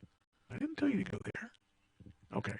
So this guy here said that he had this inalienable right to this thing. Well, let's see. Come on. Come on. Yeah, I don't believe you. I didn't believe that. I knew that was commercial. Huh. Anyway. Oh, this is what I wanted. Okay, there we go. Looking for the right thing here. But, yeah, you don't have a right to do that. You don't have a right to, just because you are... Oh, wait a minute. Hold on here. We got to turn this back on. Talk about the Supreme Court. The justices on Monday are set to hear a trademark case by the maker of a fashion brand called Friends You Can't Trust. Do the math. You'll see where this is going. Eric Brunetti, whose clothing line goes by its off-color acronym, sued the government after his trademark application ran afoul of the immoral and scandalous provision and was rejected. The U.S. Court of Appeals for the Federal Circuit ruled in his favor, saying the First Amendment protects private expression, even when that expression is offensive to lots of people. See, I'm on the fence on this. Okay. I'm on the fence on what you name. What can you name something like that? That name. I don't really. I don't believe in the word police for the most part. Why would you want to put up a website listing friends you can't trust? You know, I mean. Well, FUBAR is an acronym for something too. Right, but I don't know. I guess maybe when I think of what they said that stood for, I don't know that I'd want to put up a list of people that I couldn't trust. I don't think that that's what they're looking for. They're just, that's the name of the company. They're not asking you for a list of names of people that you can't trust. Well, maybe they are. I mean, she might. Got it. Okay. Where's she at? She's over here. There she is. She might.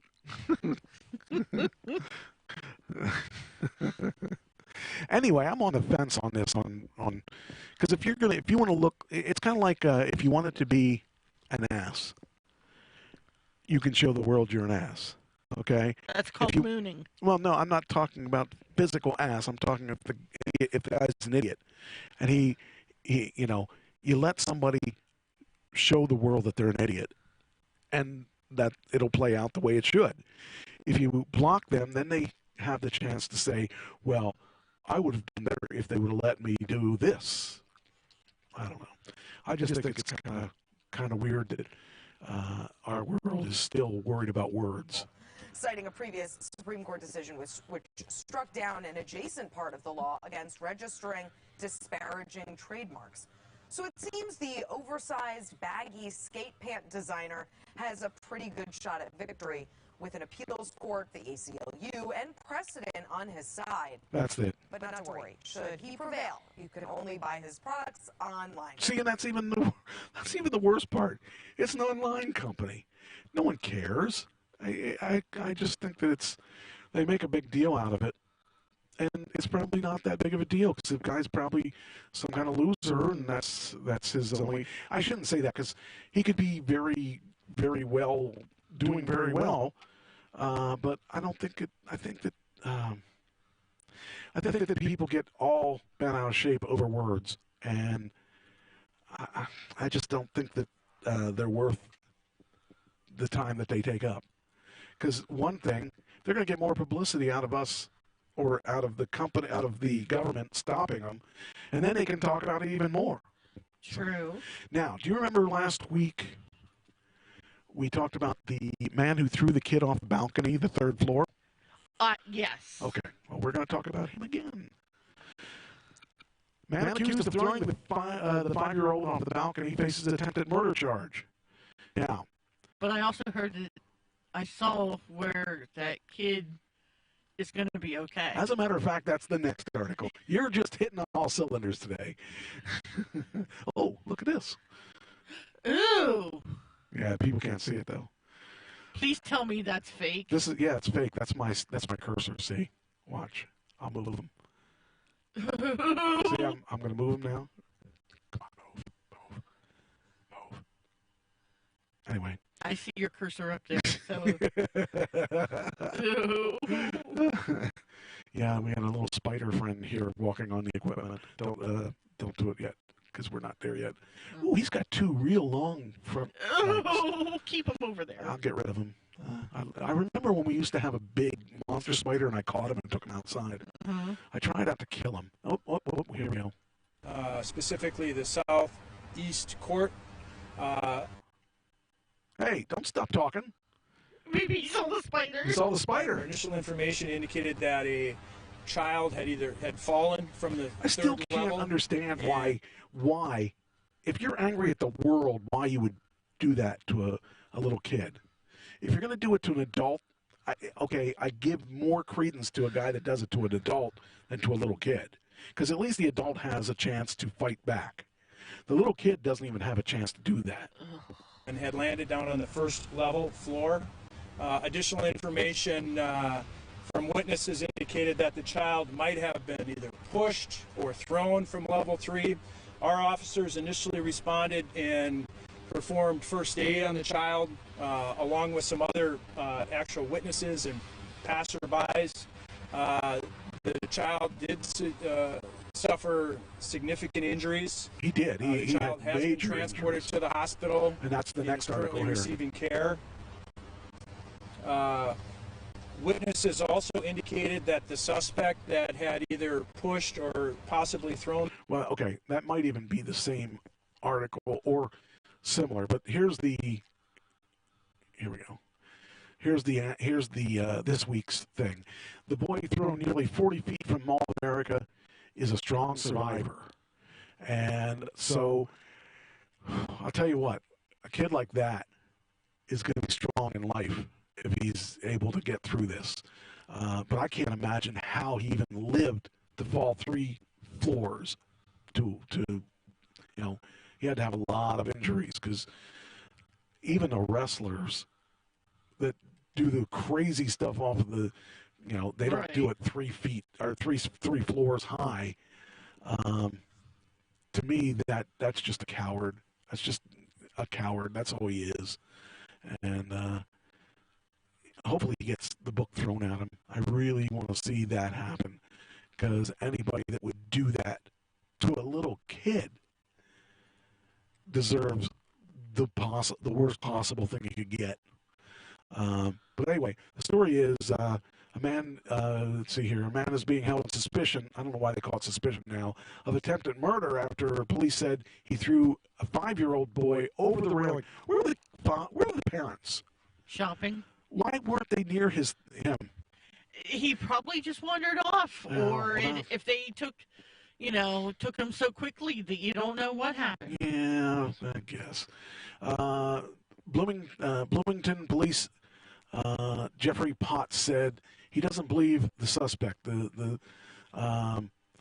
Emmanuel Deshawn Aranda, 24, knew the boy was tossed off the mall's 3rd floor and fell nearly 40 feet.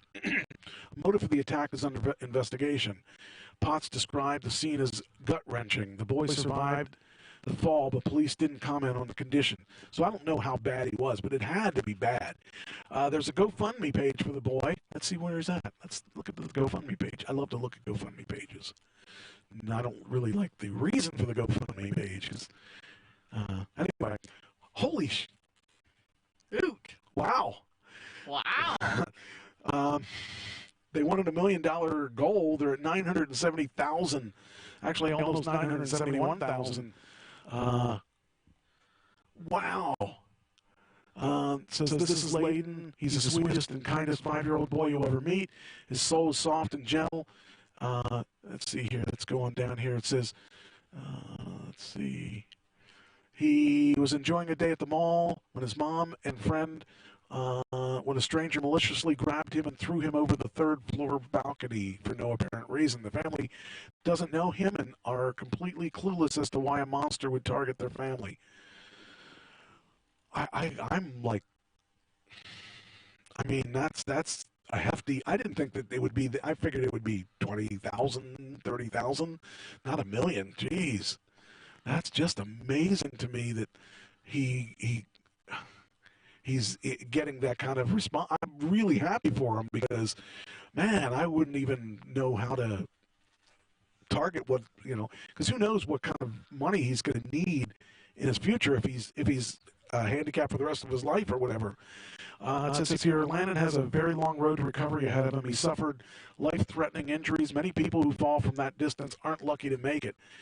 He has many surgeries ahead of him in his life to try to get back to normal. We started a GoFundMe, blah, blah, blah. Let's see here. That is awesome. I just think that is just, wow. That's just amazing that they got that kind of money. I'm very happy that people are actually human. Yeah. I'm stunned. Let's see here. Aranda's been banned from the mall. Oh boy, he was banned from the mall. He should be thrown. He probably doesn't even live in that area.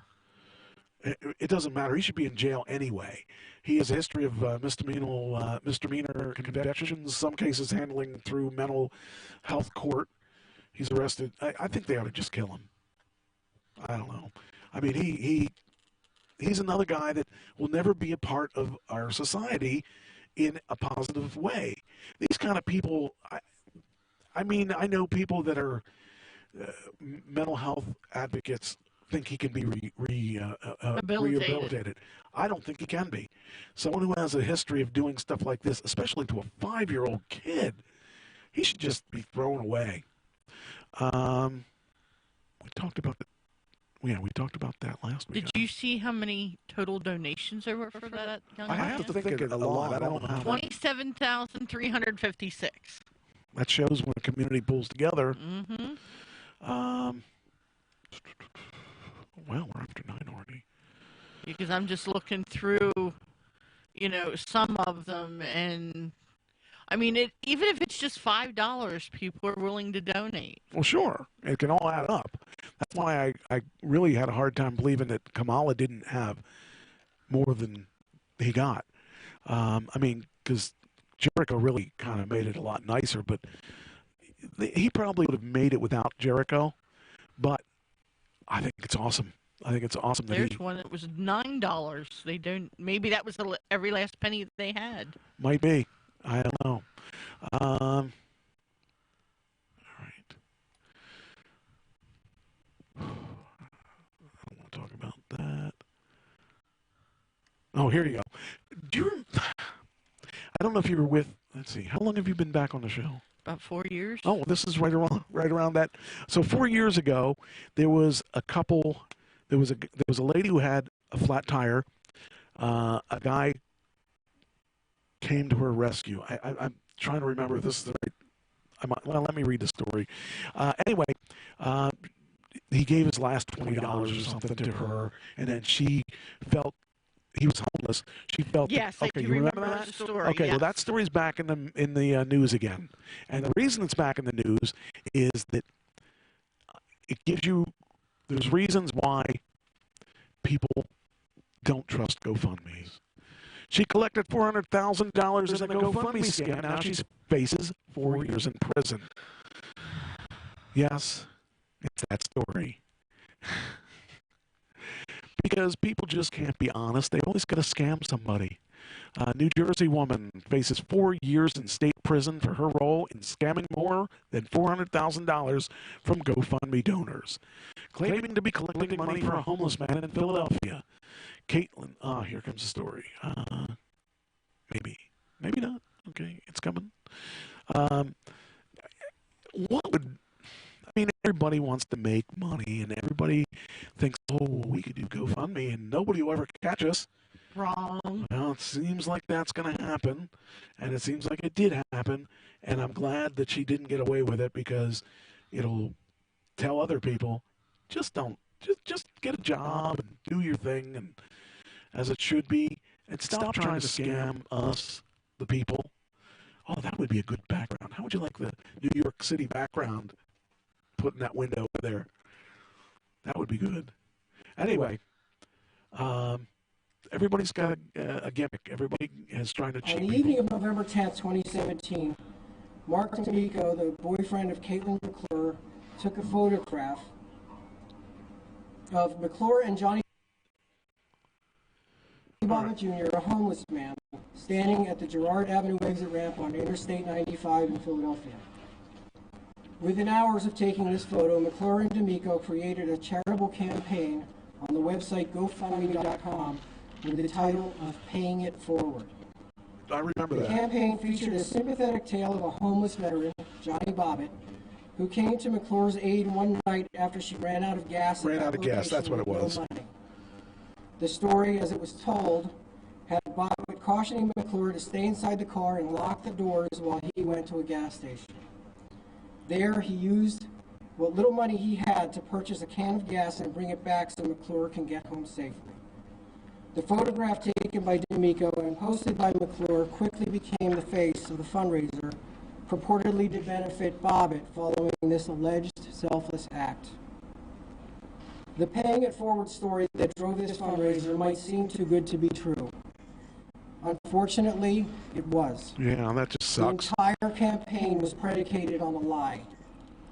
Less than an hour after their GoFundMe page went live, McClure, in a text exchange with a friend, stated that the story about Bobbitt assisting her was fake.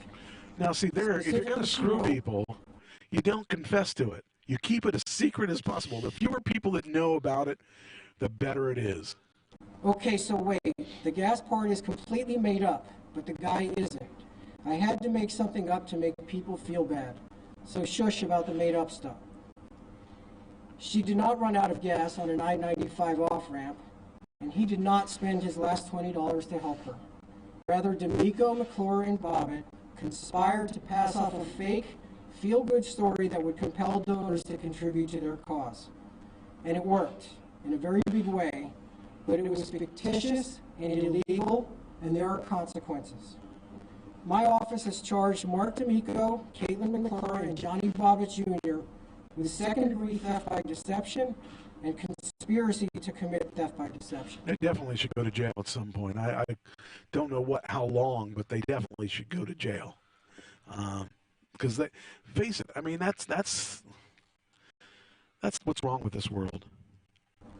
D'Amico and McClure surrendered last night here in Mount Holly and were released pending a December 24th court date. Bobbitt was taken into custody yesterday in Philadelphia, where he awaits an extradition hearing. Wow. That'll serve them. That'll teach them. You just don't do that. So, okay, you just don't do that. You can't do that. Boom, boom, boom, boom, boom, boom, boom, boom. You can't do that. Mike Black. Hi, Mike Black. Happy birthday. Yeah, happy birthday. You missed it. We had a big celebration for you. Hey, I didn't see Debbie either. Wow, she was in a while ago. Haven't seen her in ages. I promised to take her out to lunch one of these times so she can see my car. I need to go over and do that. Oh, let's see. All right, where are we at? Okay, let's see. I should go to the news and get away from all these illegal things. I just really, it bugs me that they did that 2,000 or 200, what was it, 400,000 scam. I don't know.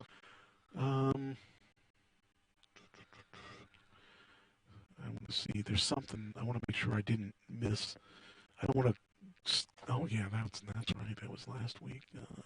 Did you know that there were tornadoes that touched down in Pennsylvania?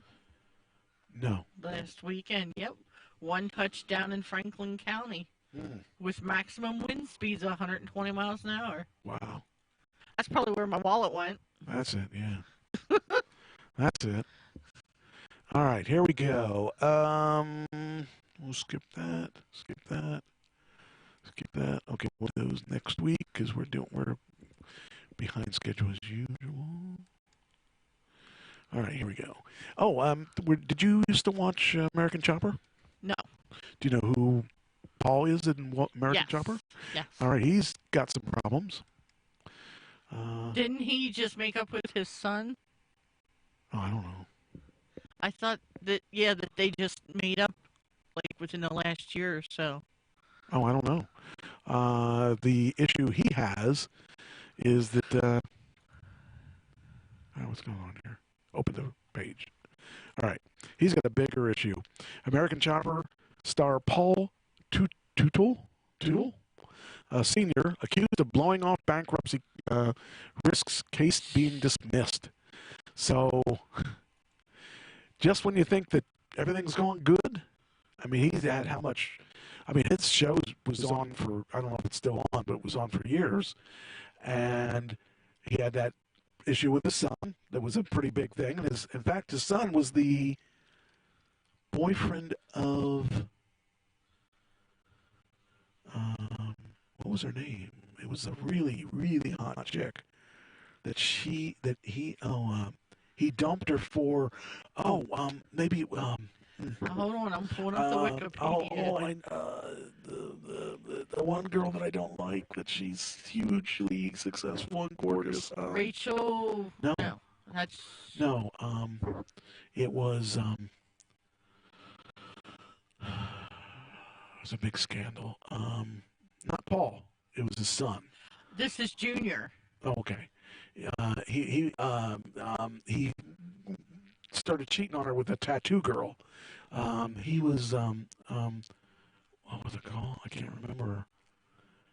I want to say it was. I can't think of her name. Personal Life, maybe? No.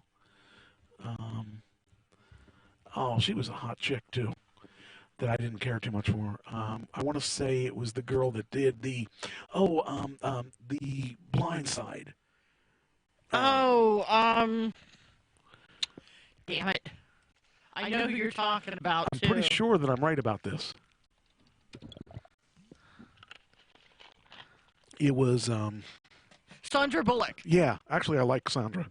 So, I think he cheated on... I knew it was like... I think that was... I might be wrong about that. I think I'm correct about this, though. Because I couldn't imagine those two together to begin with. I want to say that was her. I want to say it. Maybe I'm wrong. I don't know. Anyway, while you're looking that up. So anyway, according to court documents obtained by The Blast, a trustee presiding over Tools Chapter 13 is accusing the reality star of blowing off the obligations. The trustee claims that Toole has failed to turn over his copy of the 2017 and 2018 tax returns. So, I don't know. I never liked the guy. I never really cared for the show. Well, I never really watched the show. So I guess in essence, I just didn't like him. I don't know why I didn't like him. Besides the fact that, that's who it was. Yeah. Jesse James. Yeah, I'm totally wrong. Okay. I totally blew that. I knew there was a biker. It was a biker guy, and he is a biker guy because he had all kinds of tattoos, and he was into that. Yeah, that's a shame. We'll just have to keep it quiet. Let's just pretend today. Hey, there's look who just showed Amy Sue. She's late. Yeah, she's really late. Oh, better late than never. I forgot. That's a TV show.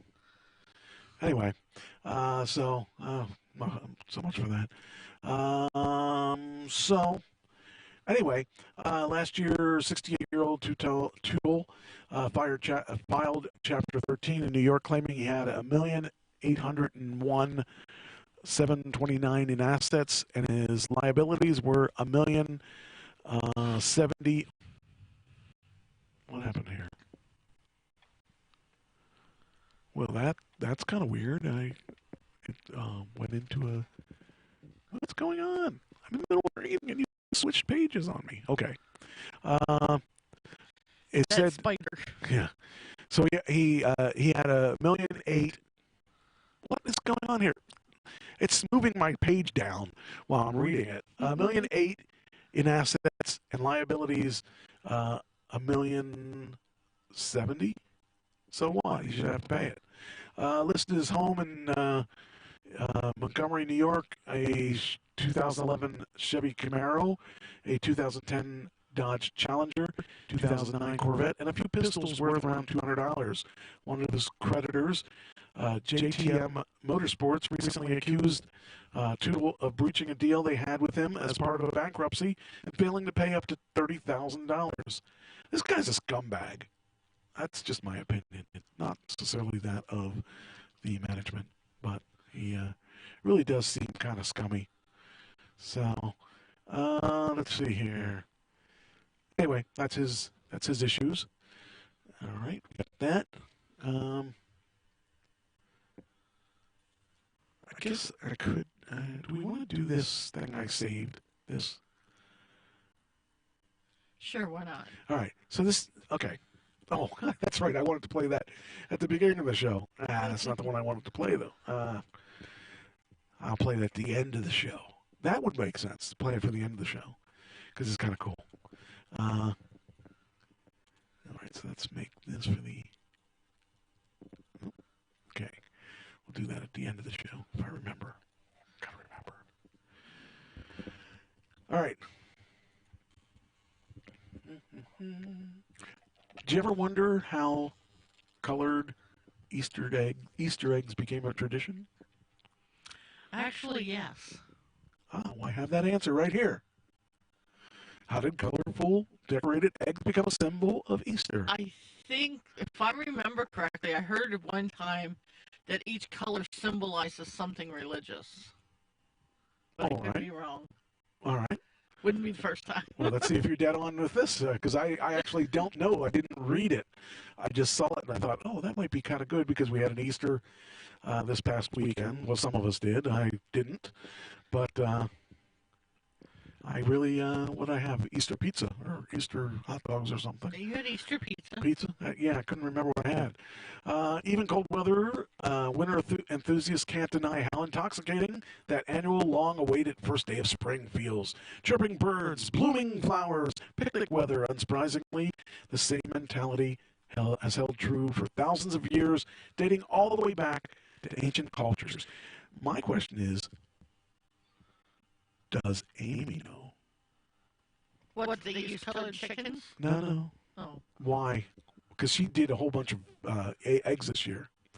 Anyway, decorated eggs were kept in homes, given to friends, even buried in fields. It's likely the idea was to connect the magic of the egg to protect the family, banish evil, and ensure spring's return. I got a quick funny story. Back when I met this girl who had 2 kids, in the 90s, they had Easter, and they had Easter eggs, and I helped hide the Easter eggs. Mm-hmm. And my dog, Alex, and I were staying there that weekend. Well, as we got up and went down into the living room, Alex had found a bunch of the Easter eggs. Uh-oh. So he thought they were for him. But anyway, when Christianity came to the Ukraine in the 10th century, the people melded old and new traditions. Pre-Christian rituals such as egg writing were not abolished and soon became associated with Easter, which also focuses on resurrection. I missed this. So what it reminds you... And what reminds you of the sun? An egg with its bright yellow center and the life that springs from it. Many cultures throughout Europe embraced the idea that eggs had life-giving associates. In the Ukraine, people began practice of writing on eggs called paisanki, from the word paisati, which means write. They adorned them with symbols such as the sun, a triangle, or lines that encircle the egg. Oh, wow. So the pre-Christian rituals such as egg writing were not abolished and soon became associated with Easter, which focuses on resurrection. Many families and cultures around the world still write Paisanki, which is Paisanka in the singular form, and has similar names in other languages, such as Paisankin in Polish, and the techniques are largely the same. Designs are applied using beeswax and a stylus, then dipped and sometimes dyed again. At first, the dyes were muted and reflected the colors of the sun, including red, orange, and yellow, and they were made from botanical substances such as beet juice or onion skins. Later, motifs evolved to reflect Christian Christian symbols such as a cross or a fish. The colors became more vivid as chemical dyes were developed. So there you go. That's how it all happened. So I remember coloring eggs when I was a kid. It was always so much fun to do. But it's so messy. different nowadays. Yeah, now it's people just use plastic ones and hide. Well, here. This is 5 ways to decorate an Easter egg. This is showing you how much we cheat nowadays. Oh, yeah. When I was a kid, we did it all by hand. Yeah. And that was a horrible thing. We did too. I looked forward to it all the time, but I was not artistic. I could not make eggs look good. But here is 5 ways to decorate an Easter egg. All right. What happened? That's not an Easter egg. An error. What'd you do? Take my... Oh, here we go. All right. Shaving cream. Wait, where's my sound?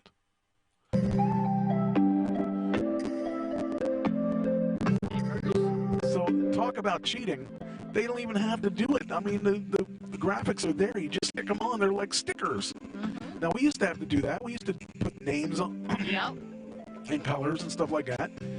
Now it says Cool Whip. Cool Whip. I don't even know what that's about. I never did that. I've seen it done. All right.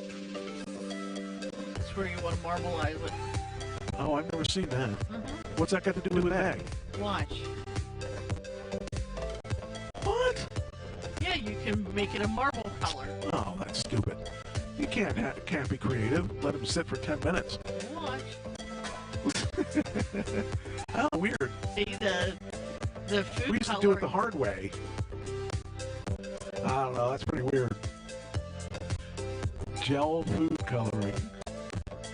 And stamps. See, now that wouldn't be too bad.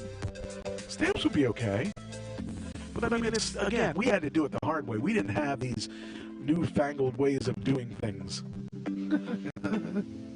I remember using crayons to write on. Yeah. Yep. I never did anything like this. These guys cheat. We were the real artists. So. And now you have plastic ones that people just, you know.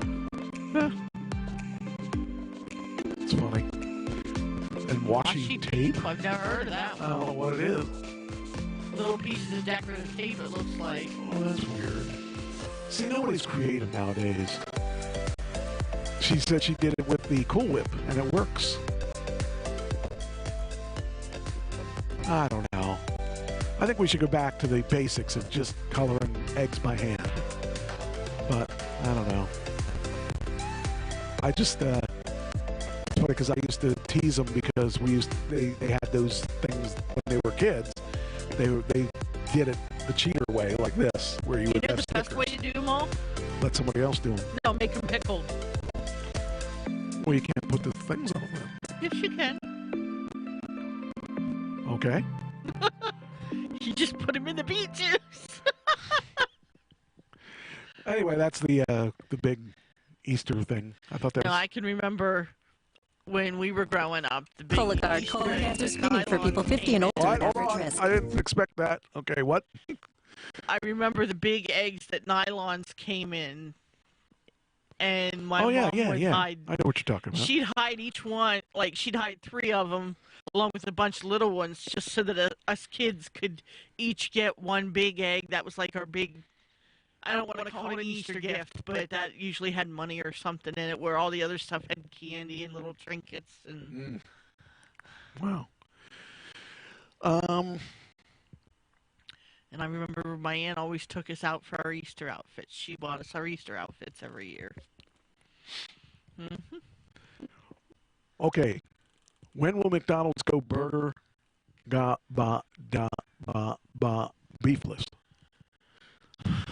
I don't think they will, because then it won't be McDonald's anymore. Well, it's only a matter of time before they're going to have to appease the vegans. I think. I haven't read this yet, so I have no idea where we're going with it yet. But let's find out. It says here, it happened slowly and then all at once. First came White Castle's Impossible Slider, which Eaters New York Ryan Sutton hailed as one of the America's best fast food burgers in 2018.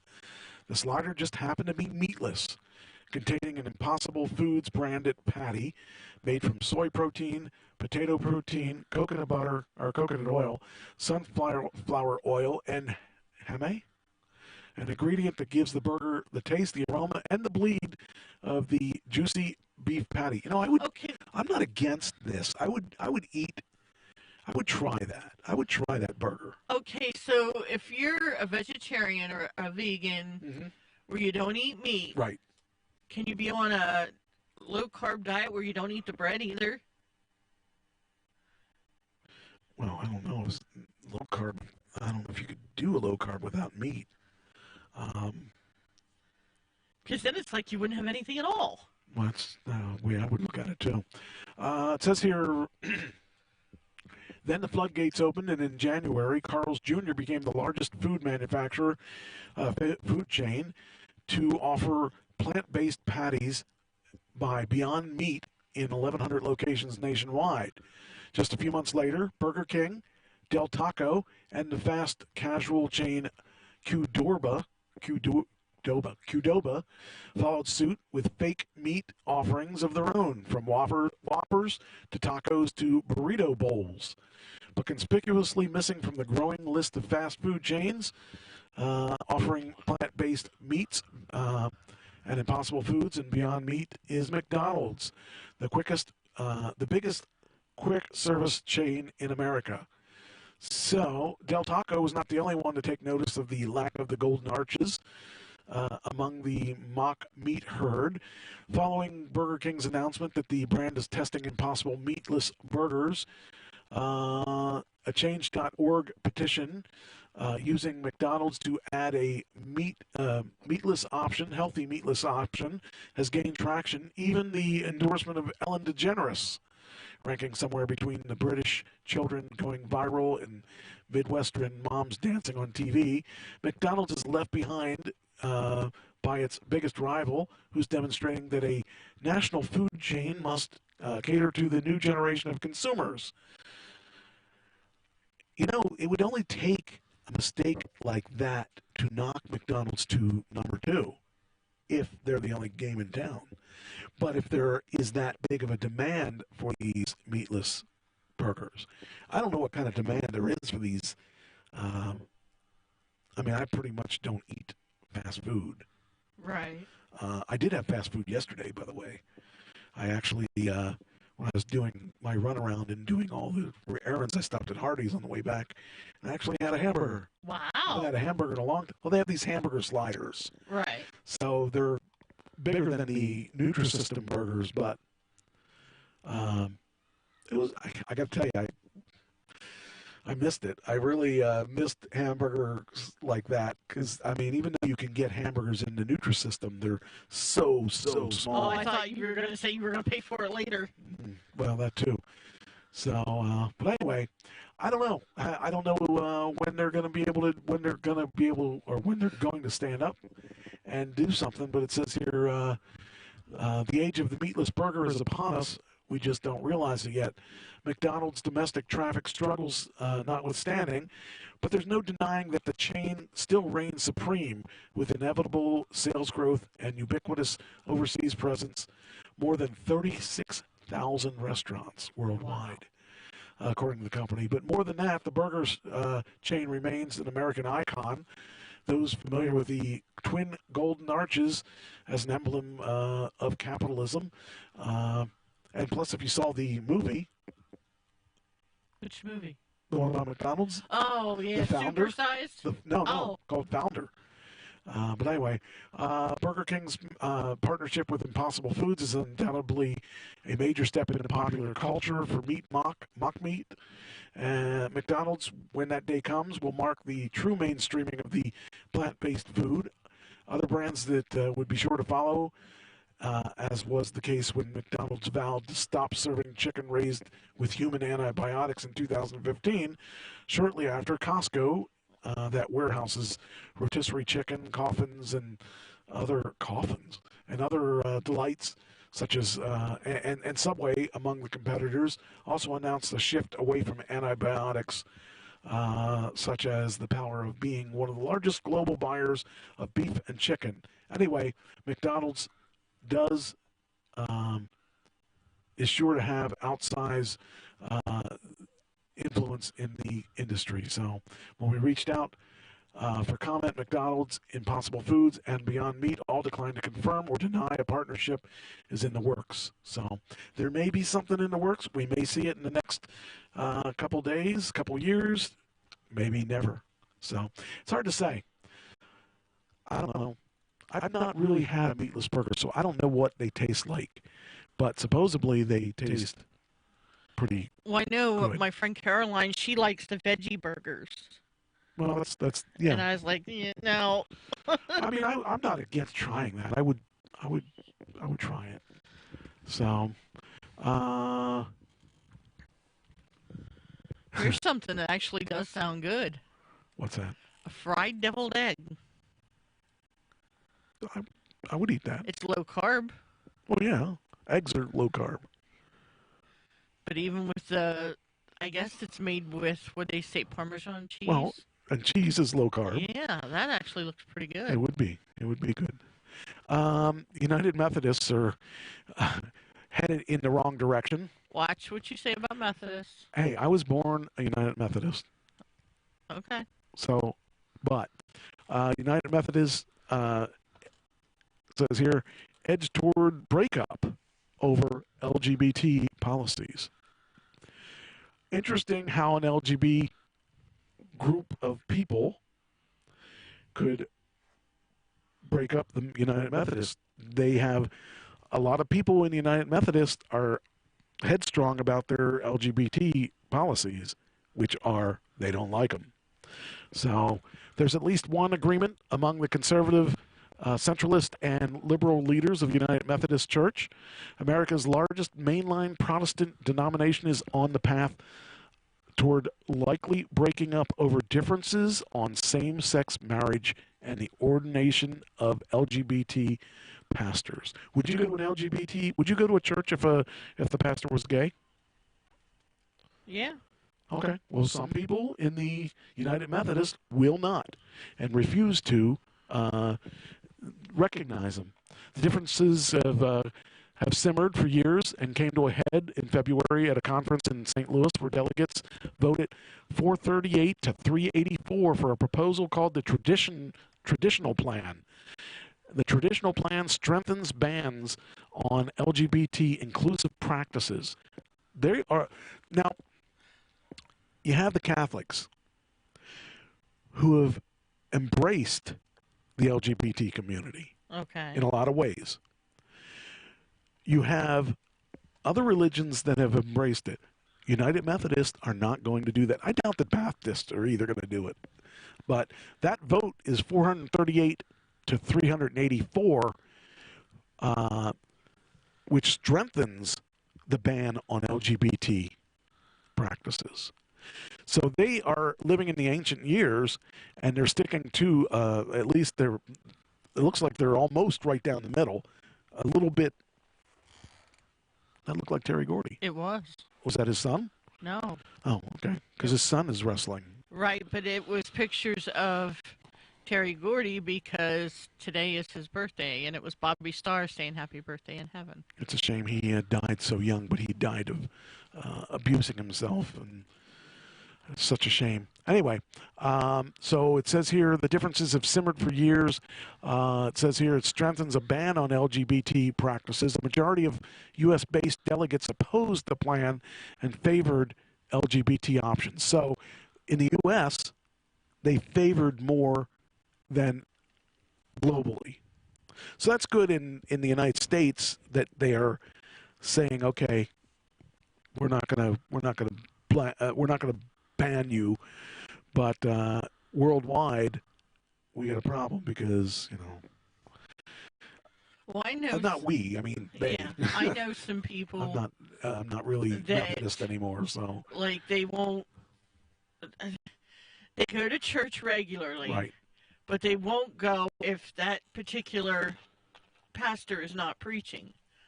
And I'm like, but wait a minute, to me, it's if you are that faithful, you should still go. Yes. That's why I was laughing at Breakthrough. That mother from Breakthrough was pretty much set in her ways, and she was always right. And she finally broke down at the end and accepted that things were what they were and stopped abusing people. I love that movie. That's what I think is really interesting about some people in organized religions is that they feel that they can justify treating people wrong Right, I know what you're for religious reasons. And to me, you treat everybody right regardless of what their religious reasons are, because we're all people and we all need to treat each other better in this world. So that's my beliefs, and I'm standing right by it. Anyway, the vote says many believe the vote will prompt an exodus from the church by liberal congregations that are already expressing their dissatisfaction over the move.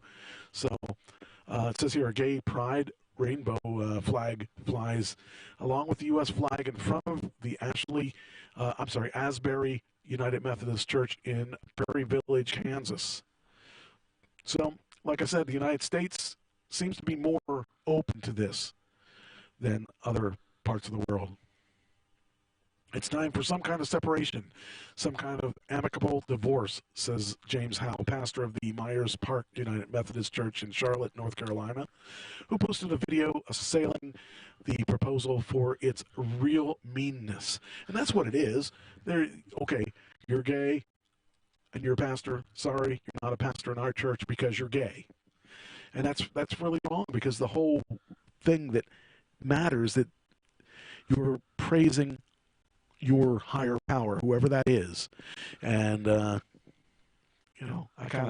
kind of wonder how that's going to affect some of the churches. But I don't know. It says here the UMC's 9-member Judicial Council convenes a 4-day meeting in Evanston, Illinois on Tuesday to consider legal challenges to the traditional plan. If the plan is upheld, it would take the effect for U.S. churches on January 1st. If parts of it are struck down, that would most likely trigger new debate at the UMC's next General Conference in 2020. The UMC's largest church, the 22,000-member Church of the Resurrection, with 4 locations in Kansas City area, is among those applying for financial pressure. Its lead pastor, Adam Hamilton, said his church is temporarily withholding half of the $2.5 million it would normally have paid to the UMC's head office at this stage. We'll ultimately pay it, but we want to show that this is impact if the churches leave. So if the churches leave, what do you got left? You got nothing. So it's interesting. I'm really surprised that the Methodists are the holdouts here. And I would think that the Baptists are right there. Because my uncle was a Baptist minister, and he told me I was going to hell because I wanted to sing rock and roll music. Oh. I don't know. My mom said recently that he wanted to talk to me. I wondered if that had anything to do with it. I don't know. Maybe he was going to say he was sorry for that.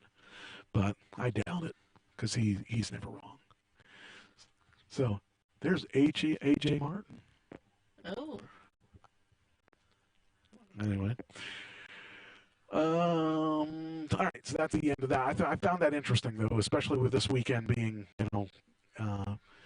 Easter and all that stuff. So, but a big decisions for Baptist. Philadelphia can exclude foster agency that won't work with gays. That's interesting, too. That shows that the world is changing because now the LGBT people are getting equal rights. And that's what it's all about. It's all they want is they just want to be able to do the same thing that other couples do. Philadelphia can exclude Catholic Foster Care Agency from a program for placing children with foster families because it refuses to work with same-sex couples. A federal court ruled on Monday in the 3-0 decision. The Third U.S. Circuit Court of Appeals said Catholic Social Services failed to show the placement freeze amounted to religious prosecution or bias, violating its First Amendment rights to free speech and religious freedom. The circuit Judge Thomas Ambrose said Philadelphia was trying to merely stop what is considered a clear violation of a city anti-discrimination law covering sexual orientation, making a preliminary injunction inappropriate. I got to tell you that the interesting part is that this has been an issue for ever. But there's TV shows like Modern Family, right, that have a clearly gay couple who adopted a child, and I think they adopted a girl, if I'm not mistaken. Yeah. And I think that has helped the situation because people are not as gun shy because they're seeing it now. I mean, before there was no families like that on television before, I think, or none in the spotlight. I'm going to say in the spotlight because there may have been another one, but it's good to see that someone or something or the world's changing, and sometimes it takes something like a TV show, a hit TV show. I've never watched the show, but I know that it's a hit TV show, and Al Bundy's on it, and Peg. No, not Peg. I guess he's the only one that is from that show. But anyway, it takes things like that to desensitize people of what their beliefs are, and maybe show a spot of reality of what it would be really like to have that. I don't know, kind of. Oh, we're almost out of time. Mm-hmm. All right, let me find a good one. Well, I know that like you have maybe a lesbian couple, they may adopt a little boy, but like you were saying, you could have a gay couple adopting a little girl. Mm-hmm. Well, one of your former girls, Cindy Rogers, her and her partner just adopted a little girl. Oh, really cool. Yeah. I see. That's neat. So you must be the dad. I'm not saying anything. I'm not saying anything. Here is this is really strange. You've never flown, so you have Right. never had to deal with this stuff. But a woman carrying a gun and a baby. Oh. Oh, wait, that's not an airport. I'm sorry. Tackled after threatening to blow up the church. Speaking of churches. Oh, man. This world, what's going on with this world? This world is just whacked out. I can't fathom what goes on in people's brains that they think that they're going to be able to do things like this, for lack of a better way of putting it. So why would you even think that you could go to church with a gun and a baby I'd say a squirt gun. At maybe. least leave the gun at home and take the baby. Maybe leave the baby at home and take the gun. Either way, those two do not belong in the same sentence. And but it just amazes me that we actually have to talk about things like this. I guess if we didn't have things to talk about, we wouldn't have a show. But why? Why would somebody? I've never felt that emotional about something that I would want to send, that I would want to bring a gun to it. And to me, that's just stupid. It's just stupid. It's beyond stupid that this would even happen. But again, if it didn't happen, we wouldn't have anything to talk about. We might as well do wrestling again then, if this wasn't. These guys are giving us a job. All right, here's a story from Officer Lieutenant Christian Sharp. So tell us what's going on, Lieutenant. Today, we received calls from the church behind us at Mount Everest Academy. It's a school that holds church services on the weekends. People that were calling in said that there was a female that was up in front of the group near the stage who interrupted those services and was holding a baby. She's not even a member of the church, and I then guess. produced what looked like a handgun. At that time, some of the congregation members rushed the female before anything could happen and took her into custody, took the gun and the child away from her. Now that shows you that people are standing up and not just backing down when there's a situation like this. At one time, if somebody came into a church with a gun, everybody would hide. Now, like an airplane attack, people are trying to fight for their lives, and they're not going to put up with the gunmen coming in and destroying their lives like that. And this situation was the same, where the congregation said, we're not going to let you do this, and we're not going to back down because you have a gun. You may get one or two of us, but we're going to make sure that you don't take out like Columbine. Right. Think about it. If the people, they had ARs, so they weren't going to win against Columbine. But there's another thing with a church. People don't have guns in church usually. So, I don't know. And held her until the police officers could arrive. Our officers responded, got the female in custody. Her 10-month-old child is fine. At this point, the investigation regarding her actions here at the school Why would you take your are kid? still ongoing. We have obviously 100 witnesses that we have to go through. Because there were some statements made by her, inferring that might be an explosion or something of that effect. We're going to err on the side of caution. We're going to have the school swept by our bomb dogs. We do not think there's a device in here. No device was never seen. But to err on the side of caution, we'll go ahead and clear the school. There's no specific threats to this particular congregation that we know of. Though we're looking into possibly a previous incident with this female from about a week ago where she was escorted out of the services and removed. The world's going crazy. I just don't understand. Unbelievable. Yeah. All right. Well, I guess we're going to go. Wow.